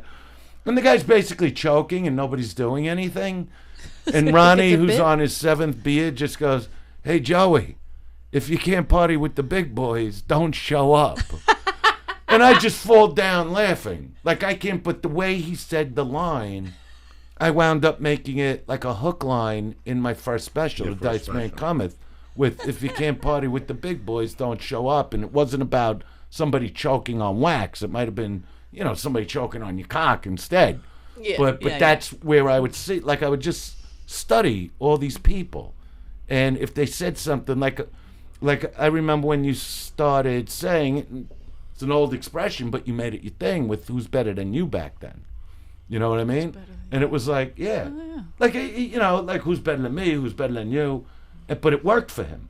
Yeah. Like he was instantly, when you started out, you were finding at least something, some kind of hook line, which is the most important with comedy. When they could leave and remember something you said. Like even me, when I'd go, "oh," or the word "unbelievable," the way I would say it, they'd start saying it. And that's how you hook an audience. I gotta get a hook. I was in the fucking halfway house when Ford Fairlane came out. So I have a movie. Did you ever leave this halfway house? They put me in there. You were in there for like years. I was in there from February of '89. Look, sometimes you gotta stay long. February had to stay long. February of '89 till like August of. Right. Okay. Here it was. I stayed in there from. But then he got recharged. I stayed in there from February of '89 to when? Till I got married. They released me the Tuesday before the fucking Saturday. So I got married September. So they let me out of there September 5th. But And when did you get married? '89. No, but September? September 5th. I got married in September. September 9. Which one? Not to you. No, we didn't get married. Second one. 9/9/89. I got married. Wow. But 3-4 days before that, I got released from the halfway house. I stayed out for 2 months. Then they put me back in. They violated me for 90 days. So November, December, January. I got released February of '03. And then they threw me back in there again. February of 2003? No. Of 93. 83. No. Oh, he's high. No. Oh, it's fun to watch. Those are hard numbers. 90. 89. Okay. Yeah. So then they put me back in there May of '90 till about August of fucking '90. But in that time period, I remember there was 2 movies that I had to be responsible for. One was Goodfellas. Now I read the book Goodfellas. I seen the 2020 when Henry Hill was on 2020. So when I got locked up, the book was in the library. I read the fucking book, and a month later, People Magazine said that it's a movie. So I waited, and I remember checking, you had to make up 10 lies, and you couldn't drive. I drove. Well, when you're in the halfway house, you're not allowed to drive in the federal halfway house. I drove. I didn't give a fuck. I had a car parked 3 or 4 blocks away that was an emergency car. So I walked everywhere else. But if I had to meet somebody, I got my fucking car. And I remember one day pulling up next to a chick from the halfway house, like one of the guards. Oh. And praying, please don't look over. And they wouldn't even say nothing. They won't say anything to you till you walk in. Then the cops will wait for you. They're not supposed to say nothing to you if they see you do something illegal and shit. Oh, so they just report you. Yeah, they just report you. So the whole time you're out, you're thinking they didn't see you. So, but I would go eat Chinese food, and in those days, they tested you for reefer and drugs. But like I had a system. I would sweat every day. In those days, I used to run the Boulder Creek Reservoir. So what I used to do is I would take a joint. I had a garage by the halfway house that I had way before I got locked up. I had a garage that I go down. I had a heavy bag, gloves, a little boom box. I had a bench, maybe 200 pounds, maybe 2 dumbbells. And if I picked up a victim from time to time, I get my dick sucked in there. And I had a joint. I had a joint in there that would last me a year. Because That's hilarious. I would light it up. Because you can't. I like what you said with the victim when you just said I would that. pick up victims in there from the halfway No, but house. just, is that... I swear to God, I would take them to the Victim. gym. $35 a month they charged me. Yeah, he does. $35 a month for that fucking garage. It was better than going to a gym. Yeah. I had my own little fucking gym in there. So what the fuck? I would go in there. I would take a hit off a joint. And I would go to a Chinese restaurant, eat, and I would go to a movie theater. Oh wow. And I remember like Fort Fairlane. Oh. I was in the halfway house. Goodfellas, and there was another movie I snuck in to see. Batman. No, Batman came a little later with Prince and all those people jumping up and down. That was that later. did the 94 or 5, something like that. But last week I flew with a dude, and we got into a conversation. There was Comic-Con in Indianapolis last weekend, and we got into a conversation, and he used to be a comic at the store from 80 to 87, and he said to say hello to you that he rented you a joke. Maurice, he's a voiceover guy. Maurice. I don't know. He might want his joke He back. rented... Oh, no, yeah. no. You're talking... You went up to him and said, listen, I want to buy that you joke. threw me off. And he goes, no, nice. I didn't say it. How about I rent it to you? No, it was a guy I was hanging with that claimed he was Maya Lansky's grandson, which is a whole other story. Okay, yeah. And I was supposedly doing the That's Johnny him. Carson show. That's Lee Syatt is Maya Lansky's grandson. No, but He this inherited the guy second- was nobody, but he really played it, And so when I was supposedly doing Carson, he went over to Maurice, because we had to put together these 5 minutes or whatever it's going to be, of cleaner material. Yeah. He was lying. This guy was just a pathological liar. But he goes over to Maurice, and he goes, you know that Rocky bit you have? He goes, I need it for dice in a week. And he goes, you don't know how hard it is to come up with a bit. I'm not just going to give him I'm not giving him my bit. He goes, what about if we rent it? And I forgot how much he told him he's going to give him. But then Maurice called for the money. And obviously there was no Carson shot. I never did Carson. And Lansky, he called himself Lansky, and he got mad at Maurice, and he goes, now I'm just taking the bit. Take it up with my grandfather if you don't like it. Just like that. That's a whole story. I wrote a script called Comic in the Con years ago about him. Yeah. It was just crazy. I can't. It's too long to go into. No. But that's the Maurice's bit. But we never rented it, and I never did it. Who's better? Who walks around and going, I want to rent your bit That's crazy. for a night? Yeah, to do on a national television show when there's 4 channels. Yeah. If somebody did that today, there's a big chance nobody'd see The it. reason Maurice called us, he wanted to go see Howie Mandel, who's very close with in Vegas. So he wanted the money for the airline and everything. And the guy got mad at him and said, now I'm just taking the bit. What were you gonna say? And when he hung up, I'm going, these are my friends. We're not just taking a bit. You can't just do that. He goes, I could do anything. Oh. Are you really a Lansky, Lee? Absolutely. I'm a little distant cousin. Are you even with us right now? Absolutely. His eyes are like, I what told have you that's been what smoking happens weed? to him. That's a really Dude, good picture, yeah. What? That's an accurate See that picture? Look at his eyes are always closed. That's a fucking terrific great. picture. You do stand up, right? No. Not at all. Why not? I don't think I'm that funny. I don't think I'm that kind of funny. Really? Okay. I like doing this. Like I like the reason why I think you like doing this and sleeping. Yes, that's true. You got a girl? He's got a Mexican girl. He's got a big party to plan for her tomorrow, right? Yes. The Cinco de Mayo. It's been planning it for weeks. Let's see that. Really? Yeah. What are you gonna get her? What Like are a you doing pinata? tomorrow? What are you doing tomorrow with her? Nothing. With little Oh, you're not pictures gonna of see her Lee in it. tomorrow? No. How come? For what? It's Cinco de Mayo. Cinco de fucking How long Mayo. you been going with this Cinco girl? de 3 years. Mayo. 3 years. You argue a lot with her? No.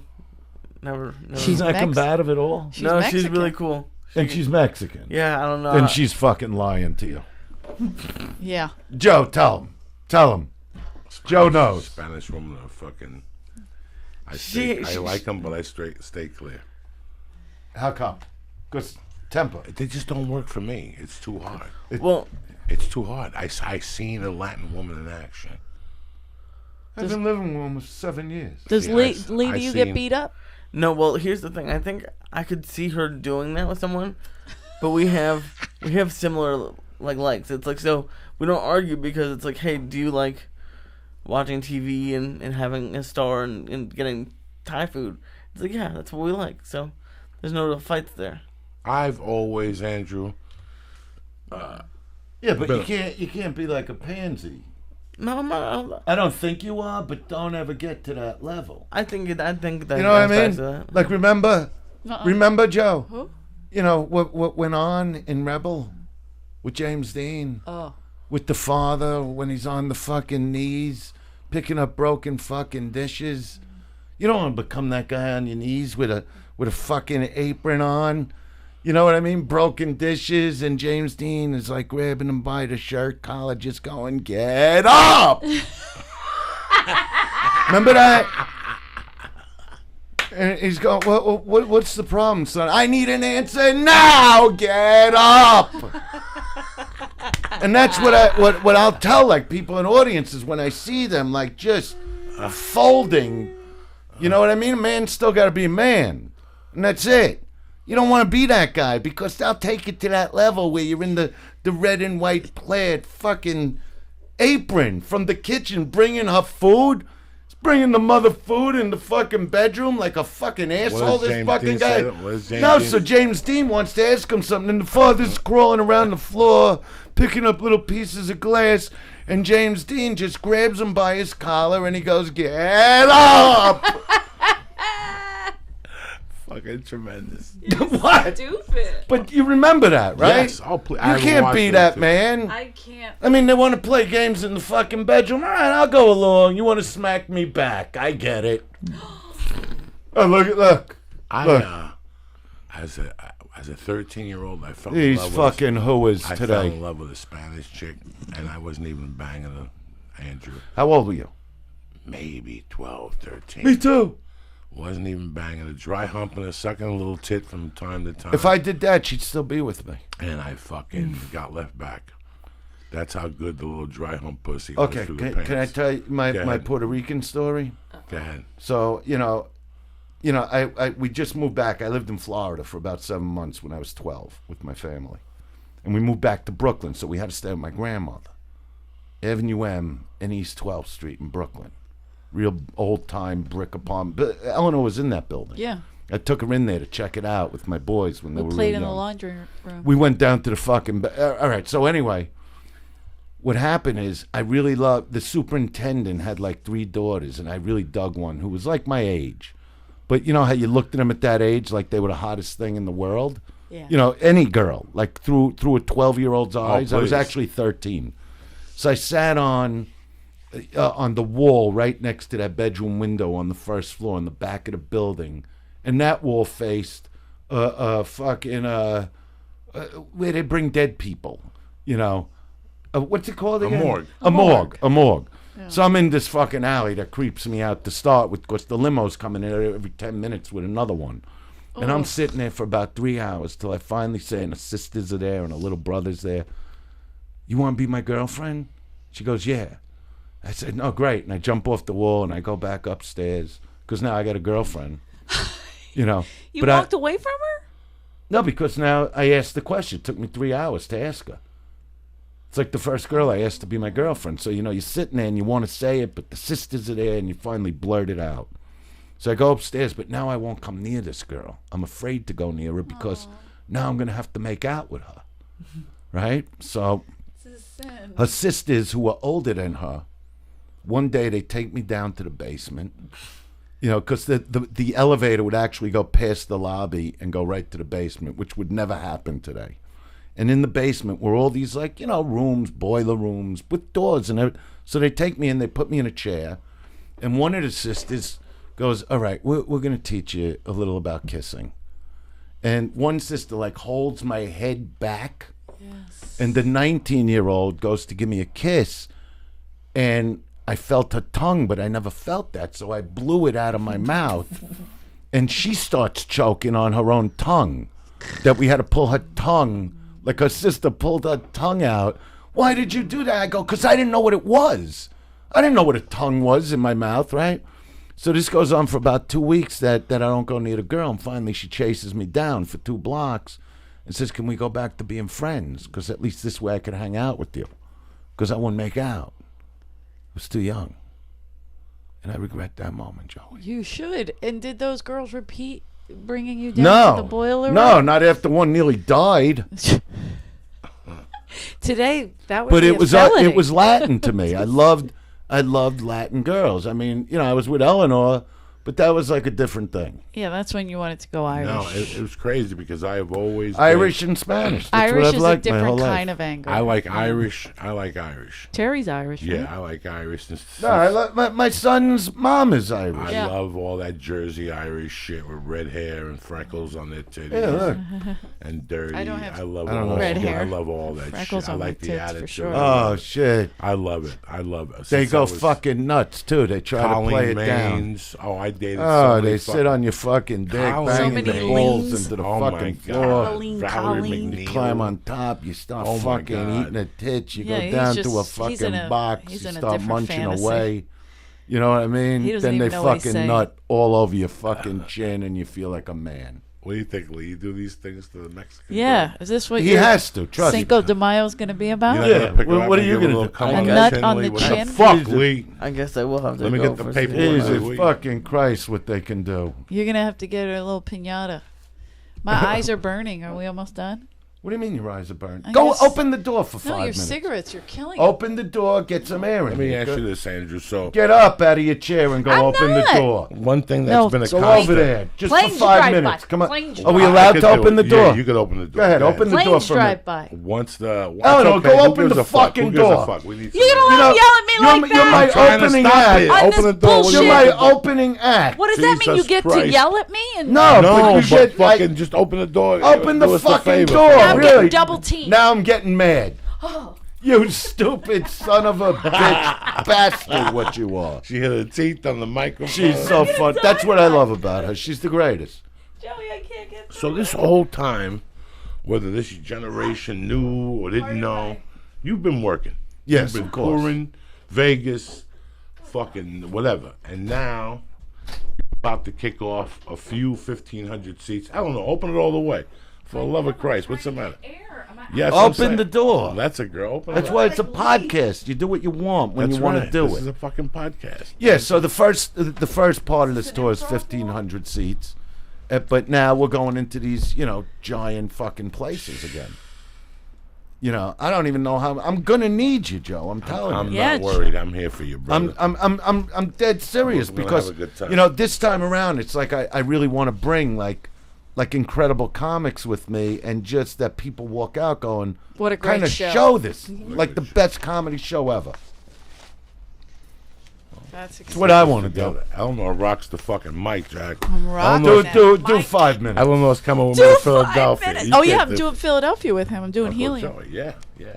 But before that, I'm headlining at Uncle Vinny's in Jersey. Are you? Can I plug that? July 10th Yeah. and 11th. Good for you, I mean, Eleanor. June 10th and God 11th. bless you. Look Yeah. at Did you see Eleanor on the Blue Comedy Show? Yes, I did. Yeah, How Andrew gave great me was my she? Dangerfield tremendous. spot. Thank That- you. Yeah, he called me and told me Joey did. Yeah, I watched it. That's why I did that. It's that the weirdest special. thing. Listen, man. I'm just glad we connected again. I fucking haven't seen get him. on the computer, and there's the Dice Pilot. It popped So up like good. the Lord just popped it in my lap. I went to the Comedy Store that night. I called, left you a message, and something happened. I'm watching something, all of a sudden, tonight on the Tonight Show, blah, blah, blah, Andrew Dice Clay. I tape it. I run to the comedy store, get involved talking to somebody. I walk in the fucking house. I turn it on. I go in the kitchen. I get some water. When I come out, I didn't even have to DVR it. Wow. Come into the stage. Made Andrew it. Dice Clay, boom. So it was That's like awesome. I was right there. You know what I'm saying? Watching the whole fucking. Oh, you saw the Fallon? Yeah. Yeah, I saw the Fallon live. I thought really had can't. But that guy over 500,000 hits already. Yeah.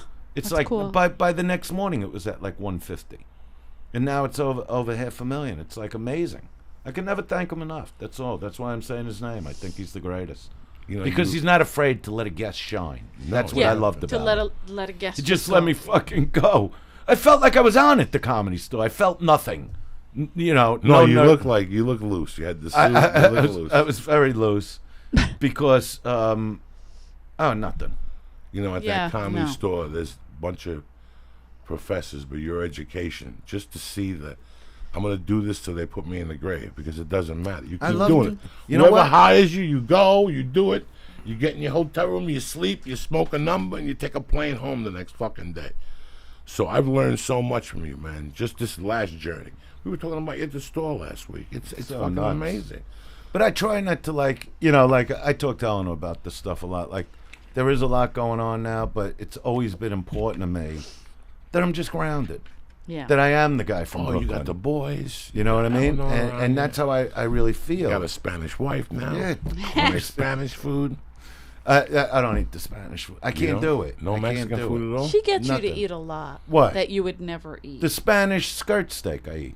It's just flavorful. You know Right. what's skirt steak? Yes, That's sir. like my favorite Tremendous. steak. No, I love but it. there's I love like the Mexicans like came out with a version of it. It's not Like what it piñata means. steak, some kind of fucking. No, that's rude. She'll marinate it. She marinates it in different. Yeah, but it's like skirt steak, Right. but she'll get it And you like cook it on the grill, nicey nice. like I like going to the Tell me. Mexican mart. You Yeah, know, the food mart. It's the fucking best. The best. They don't Bags of fuck around. cookies that are this big. You want to talk about munchies? The bags of you don't find a little bag like in Yeah. they're this fucking big, Yeah. like beyond belief cookies. Mexicans don't fuck around no more. You understand me? That's Let me right. read these ads and we'll get the fuck out of here. Yeah, because you're not getting a back rub because it's 10. No. It's late. No, I got no. a spot. I need you to dig your elbow I got a in there. spot at the comedy store. No, when I went down, when I had that fall with my fucking arm 2 weeks ago, Where's the masseuse at? right here. She's good at it. All right, we'll give him a massage while I do the I gotta ads. do a spot. Oh, Forget the go spot. ahead. Just give him a Stop with massage the while I high do pitched the ads. voice. Another reason we're going through something. Listen, Can let me you tell live with that voice? I love We're Eleanor. not No going matter what. through something. You live with it. It We don't matter what you're finished. doing this season. You know, you got the old fella tour now. What do you call those people? The old Coachella. Oh, Coachella? Coachella Yeah. for old people. Oh, I do want to Oldchella. say, you just did remind me of something. And Go I'm ahead. proud Oh, to say yes. this about That's a big my deal. son's band, Still Rebel. Right, So, no, absolutely. number one, they got booked to do a Tracy Guns tour, who In had the band September. LA Guns, and he was Right, with Guns N' absolutely. Roses for a year. And he heard a lot of cuts from their album that's going to come out called Valley Days. And so he booked them on this big tour he's going to do in October. But just today it was finalized that my boys are starting off first band at Ozfest, the final Ozfest. Is that crazy? That's a congratulations. Yeah, Tom. I couldn't That's- even believe when I got that. That's unfucking believable. Well, see, people just don't forget. You know, Sharon Osbourne saw them on the Late Late Show about a year and a half ago. And I get a text from her last week, and I call her up, and she didn't forget. And I tell them all the time, I go, these people like Sharon Osbourne, when they see you, just like producers and directors that watch young comics and go, 3 years, I'm coming after that guy. Right. You know, they watch you develop. You know, so for them to get this Ozfest, like, I'm like out of my mind from it. You know, most guests come on here and we laugh and we giggle. This has been more of a Yeah. A talk. I've learned a lot in this thing tonight. I want to thank you for coming on tonight. You know, I'll I'm your come on number the one show fan. anytime you I want. love you. I love Eleanor. Love you Let back. me do these things here and we'll get the hell out of here. Like I said, it's concert season. It's baseball season. Football season's around the corner. And that's when you're going to need what I'm about to talk to you about. What's the next big event you want to go to? Like I said, Oldchella, you know, preseason football, it's coming right back to LA. All this stuff, whatever it is, you can bet that it's awesome, that someone's going to pay less for better seats. How? They use ScoreBig. you're paying too much for tickets. Between all the markups and last-minute convenience charges, even printed home fees, you end up paying courtside prices for non-seat bleed, whatever. What do you call those? Nosebleed seats. ScoreBig is here to change that. Did you know that 40% of all live event tickets go unsold? And did you know that there's a place to get these seats at huge savings? It's called ScoreBig. ScoreBig works directly with your favorite teams and artists to get their unsold seats at unpublished prices. Only with ScoreBig can you name a ticket price and be guaranteed to pay below box office up to 60% off. Here's what you do. 1. Go to ScoreBig.com or download the new ScoreBig.com app for your iPhone and find the event and seats that you want. 2. Make an offer with ScoreBig's name and ticket price features. 3. Get an instant answer and save up to 60% on your ticket. Never any fees and always shipping is free. You can count on unbeatable prices and great seats. And when you're in great seats, you will actually enjoy the game, show, you actually enjoy the game better. Or the game all the more. That's right. You enjoy it better, cocksucker. So do me a favor.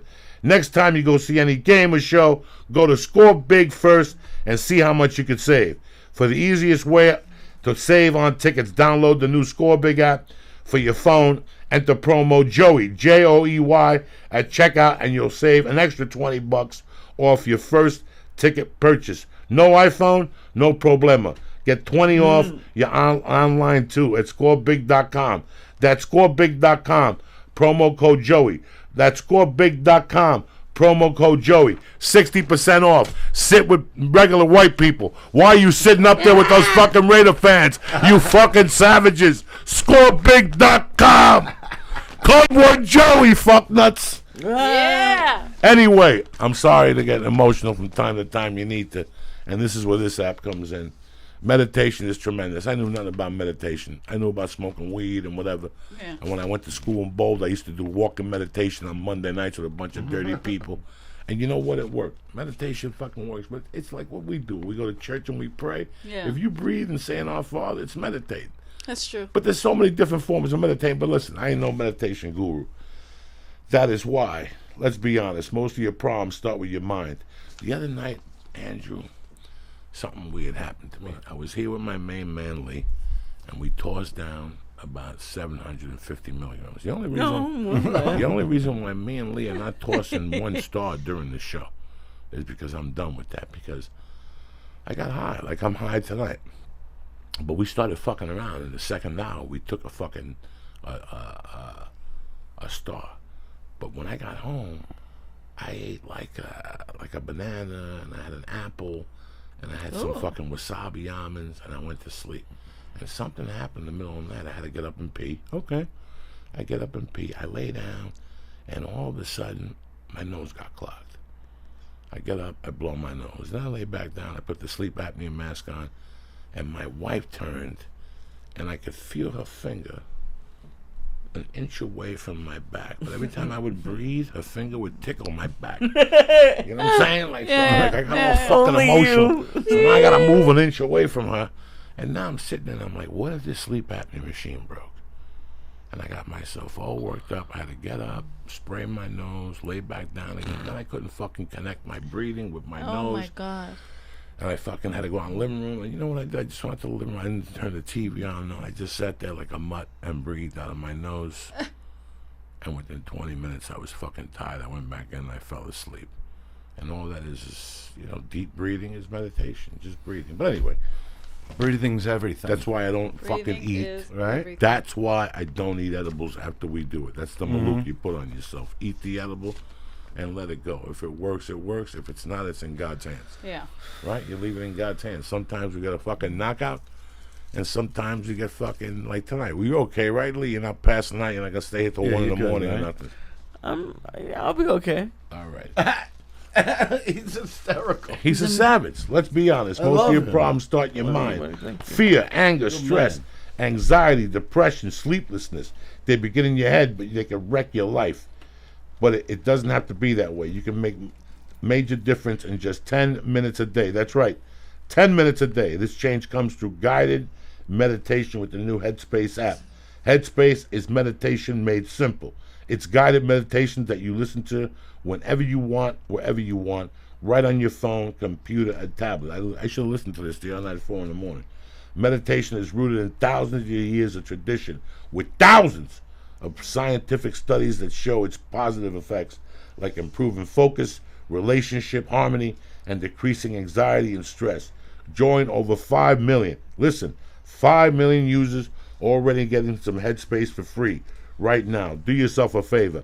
Download the free Headspace app and begin their Take 10 program for 10 days of guided meditation at headspace.com/Joey. That's right. I'm talking to you cocksuckers about meditation because you should all be doing it. Go to headspace.com/Joey. The Headspace Take 10 program is a 100% free way to experience the benefits of meditation in your busy modern life.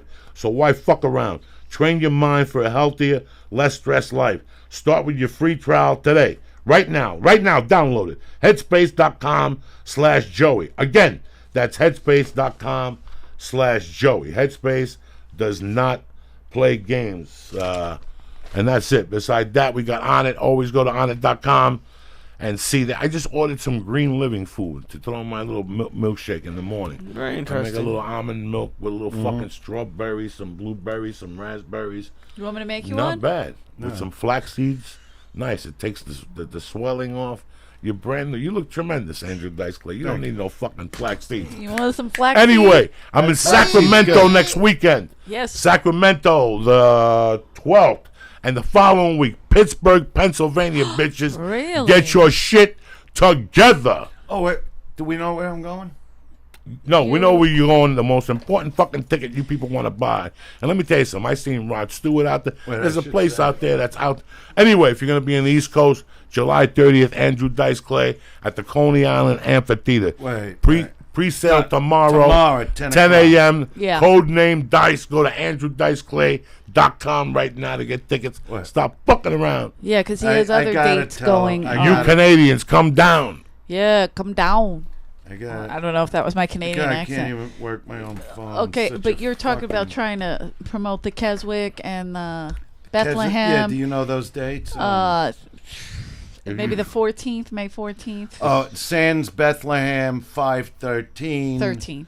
The Tropicana in Las Vegas, May 28th. Oh, May 28th. That's a big one. The Keswick Theater, May 18th.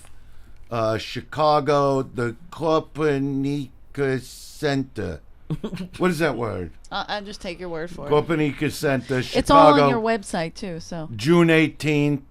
Oh, so why am I doing this? Yeah, that's what I'm saying. I'm just following what he's doing. No, you're smart. You're but smart. Tomorrow it is pre-sale for the Coney Island Amphitheater, 10 a.m. But they can get all that on your website, but they get andrewdiceclay.com. deals on the tickets. When Go to andrewdiceclay.com to look at this tremendous tour schedule. We'll be back Monday night, 8 o'clock. Don't fuck around. We love you, cocksuckers. Eleanor's here. I'll be in Jersey, Uncle Vinny's, June 10th and 11th. Uncle fucking Vinny's, and then you'll see me. Oh, no, you're not. Helium. Helium. I'll be in Helium before You're that. going to work that together, right? Yeah. No. Lee Syatt, I love you, cocksucker. I love you. I did a Helium podcast before that. I did a podcast with a licensed medical marijuana grower who has won awards. And I just go to my podcast, Life in Neutral, to hear it. All right. Stay black. Have a great weekend. Thank you very Proud much. of I love you guys. Thank you, Andrew, for coming on. I'm on it. Thank you for having me. Do this thing, Lee.